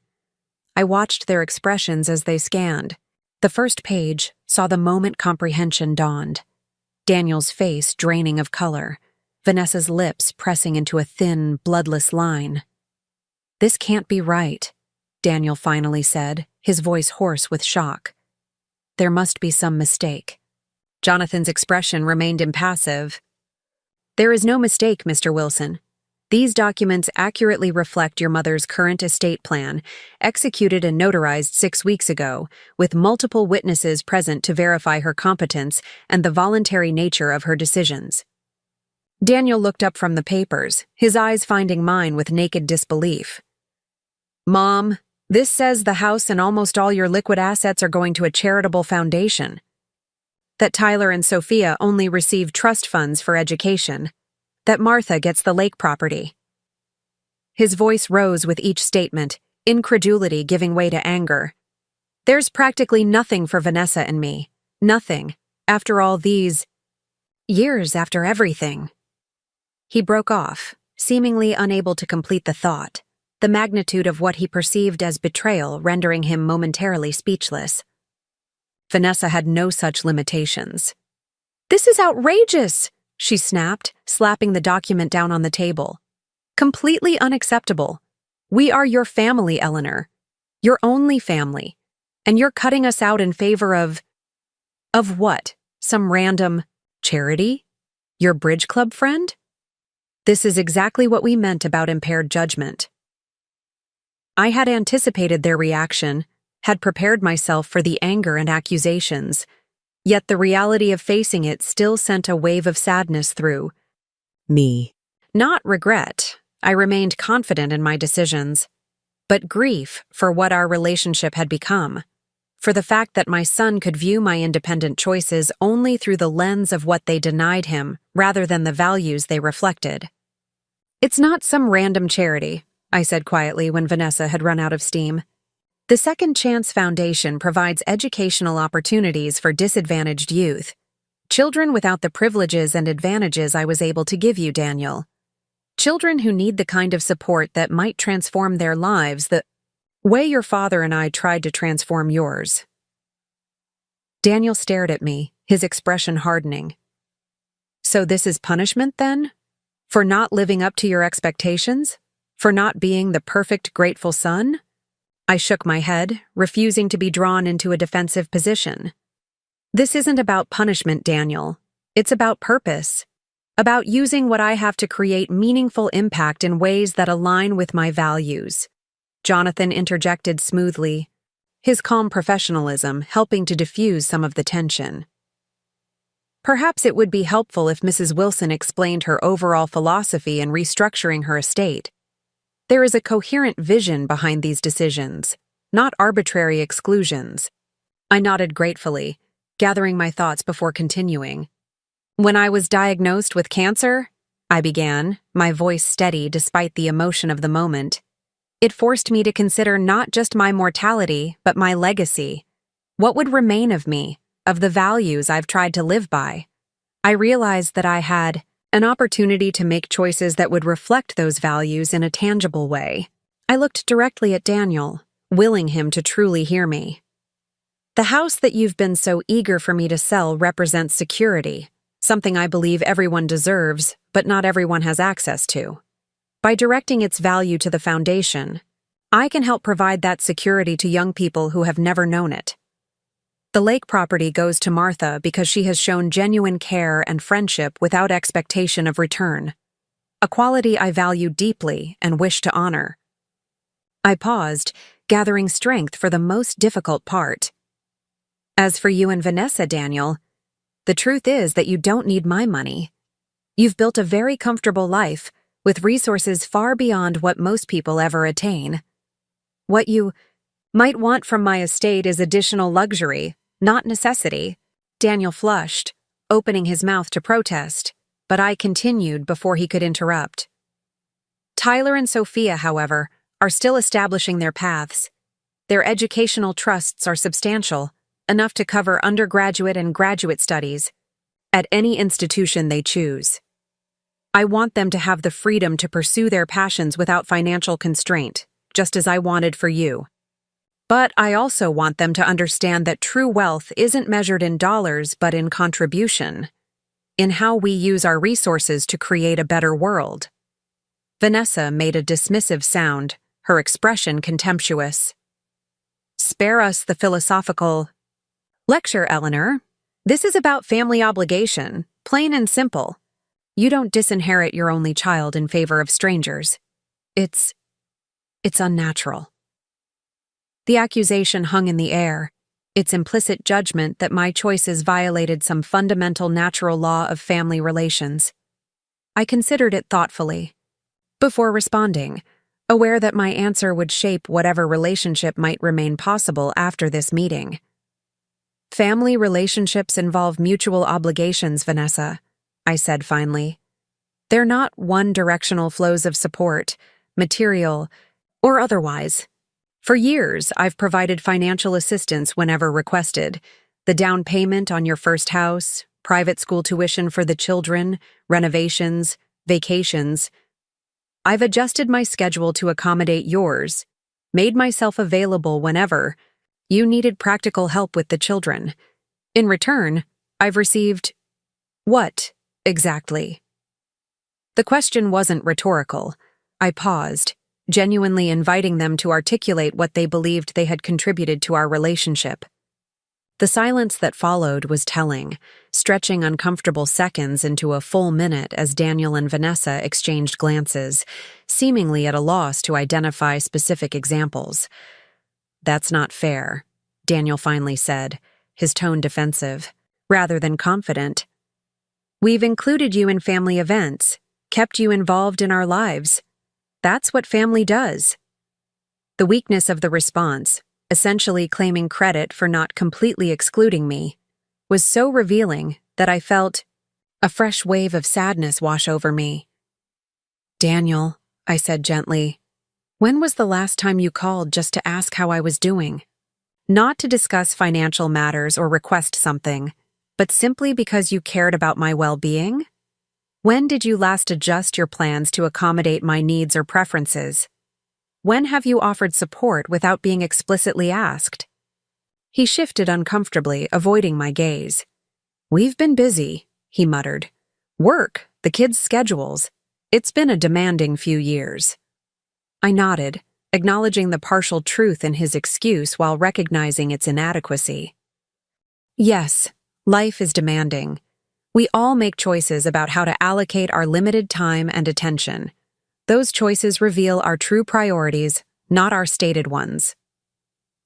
Martha, who had remained silent throughout the exchange, providing support through her presence rather than her words, now reached over to squeeze my hand, a small gesture of solidarity that didn't escape Daniel's notice. His expression darkened further. "So that's it? You've replaced us with Martha and this foundation?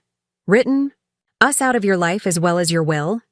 There was genuine hurt beneath the anger now, a flicker of the child who had once craved my approval and attention.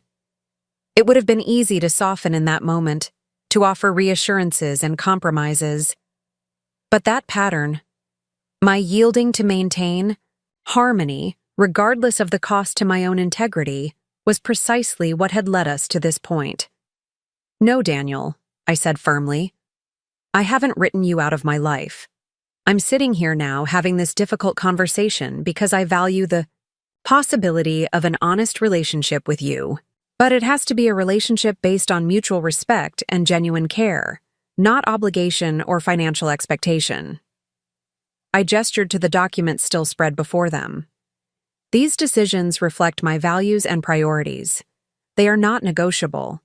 The question now is whether we can build a new kind of relationship from this point forward, one where we connect as people, not as financial resources and beneficiaries." Vanessa stood abruptly, gathering her planner and purse with sharp, angry movements. "This is a waste of time," she declared, her composure finally shattering completely. "She's made up her mind to punish us, Daniel. Nothing we say will change that." She turned to me, years of carefully masked resentment finally breaking through the surface. "You talk about mutual respect and genuine care, but this," she jabbed a manicured finger at the estate documents, "this is spite, pure and simple. You're using your money to control us, to force us to perform whatever role you've decided constitutes a proper family relationship." The accusation was so completely inverted from reality, projecting onto me the very dynamics that had actually characterized their approach to our relationship, that I found myself momentarily speechless. Jonathan stepped in smoothly, his tone remaining professional despite the escalating tension. "Mrs. Wilson, I can assure you that these decisions were made after extensive reflection and consultation. They are consistent with Eleanor's long-standing values and priorities, not reactive or punitive measures." Daniel finally spoke, his voice surprisingly quiet after Vanessa's outburst. "Could everyone please give my mother and me a moment alone?" The request hung in the air, unexpected and loaded with unspoken meaning. Jonathan looked to me for guidance, clearly hesitant to leave me without support given the emotional intensity of the conversation. I nodded slightly, feeling strangely calm despite everything. "It's all right," I assured him. "We'll be fine." Martha squeezed my hand once more before rising, her expression conveying that she'd be just outside if needed. Vanessa hesitated, clearly torn between her anger and her desire to maintain control of the situation. Finally, she exhaled sharply. "Fine. 5 minutes." The room emptied quickly, leaving Daniel and me facing each other across the polished conference table. 30 years of complicated history condensed into the space between us. For a long moment, neither of us spoke. I waited, allowing Daniel to break the silence he had requested. When he finally did, his voice was different, stripped of the practiced confidence he typically projected, revealing something raw and uncertain beneath. "Did you ever love me at all?"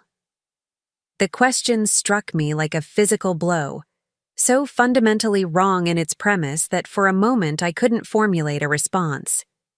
"Daniel," I finally managed, my voice barely above a whisper, "I have loved you every day of your life, with everything I am. That has never changed, not for a single moment." He shook his head, a bitter smile twisting his lips. "Then how could you do this? Cut me out of your will, replace me with strangers and Martha?" There was a plaintive note in the question, A glimpse of the child who had once needed my approval desperately, who had measured his worth by my attention and affection. Love and inheritance are not the same thing, I said gently. What I'm leaving you isn't measured in dollars or property deeds. It's the values I tried to instill, the opportunities I helped create, the foundation upon which you've built your life. I paused, considering how to bridge the fundamental disconnect in our perspectives. Daniel, when I look at you, I see success. You have a thriving career, a beautiful family, material comforts beyond what most people will ever experience. You achieved what your father and I hoped for you: security, opportunity, the freedom to shape your own path. My financial resources won't make a meaningful difference in your quality of life, but they could transform the lives of young people who haven't had your advantages. Don't you see? This isn't a rejection of you. It's an extension of the same impulse that drove me to give you every opportunity I could: the desire to help young people fulfill their potential.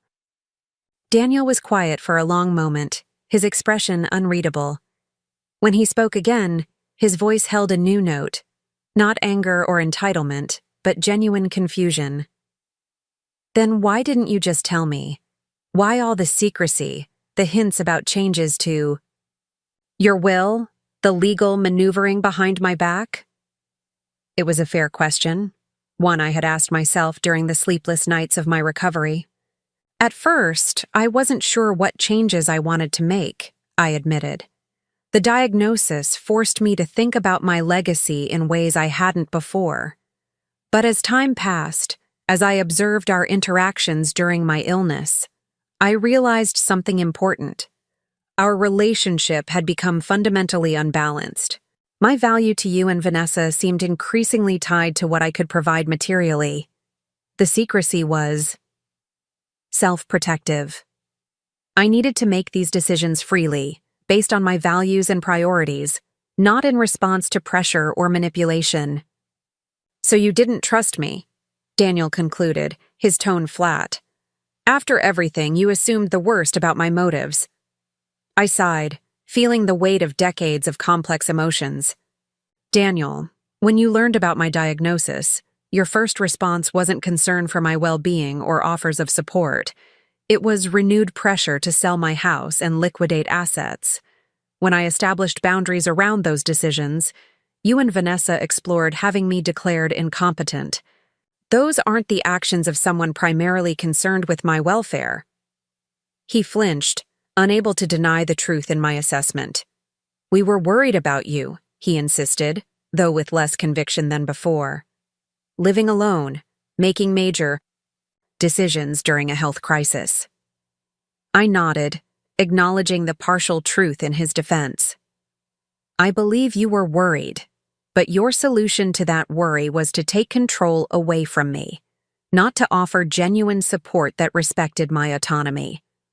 A long silence fell between us, heavy with unspoken truths and painful realizations. Outside the conference room, I could hear muffled voices, Vanessa likely growing impatient, Martha and Jonathan maintaining a protective buffer. Finally, Daniel spoke, his voice holding a hint of the thoughtfulness I remembered from his younger years. You're really going through with this? The foundation, Martha getting the lake house, all of it. I nodded, my resolve unchanged despite the emotional toll of the conversation. Yes. The documents are signed and legally binding. This isn't a negotiating tactic, Daniel. It's a reflection of my values and priorities at this stage of my life. He exhaled slowly, running a hand through his hair in a gesture that suddenly reminded me powerfully of Ed. And there's nothing I can say that would change your mind? The question wasn't combative now, simply resigned. No, I said gently, but there's a great deal you could say and do that would change our relationship going forward. That door remains open if you're willing to walk through it. Daniel stood gathering the documents into a neat stack with mechanical precision. I need time to process this. To think. I nodded, understanding the request. Take whatever time you need. I'll be here when you're ready to talk again. He moved toward the door, then paused, turning back with an expression I couldn't quite interpret. The radiation. How much longer? The question caught me off guard, the first genuine inquiry about my treatment he had made in weeks. 3 more sessions, I replied. Then a follow-up with Dr. Chen in a month to assess results.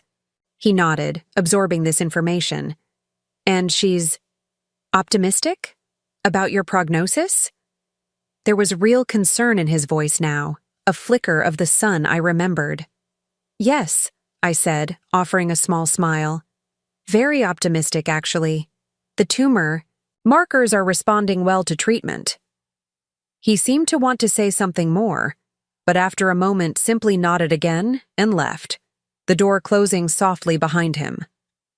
Martha found me still sitting at the conference table, staring at the space, where Daniel had been. How are you holding up? She asked, settling into the chair beside me. I considered the question honestly, taking stock of my physical fatigue and emotional state. Surprisingly okay, I realized. It was difficult, but also clarifying, like lancing a wound that's been festering too long.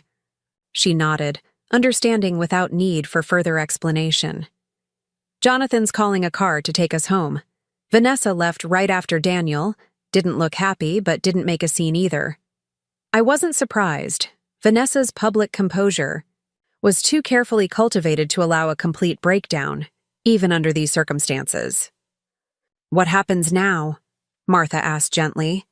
I sighed, gathering my strength to stand. Now we wait. The ball is in their court.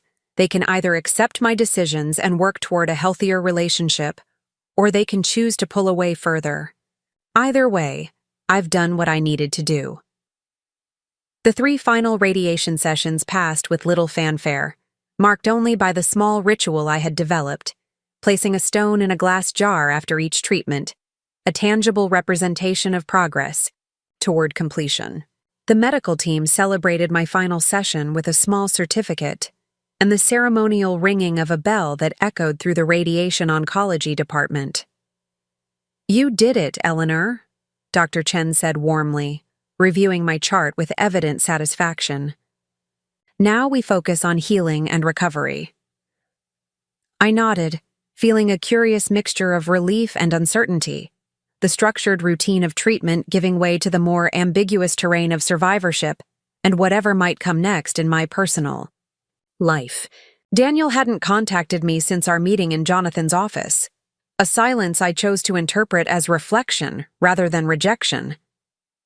Sophia had texted several times, her messages carefully avoiding any mention of the obvious family tension, while reaffirming her commitment to our Saturday garden planning. I responded with equal care, keeping our exchanges focused on plants and design ideas, creating a space apart from the adult conflicts that threatened to engulf her. 2 weeks after my final treatment, as autumn painted Ridgemont in fiery hues of red and gold, the doorbell rang on a Wednesday afternoon. I opened it to find Daniel standing on my porch, alone and unannounced, a small potted plant in his hands. Mom, he said, his voice uncertain. Can I come in?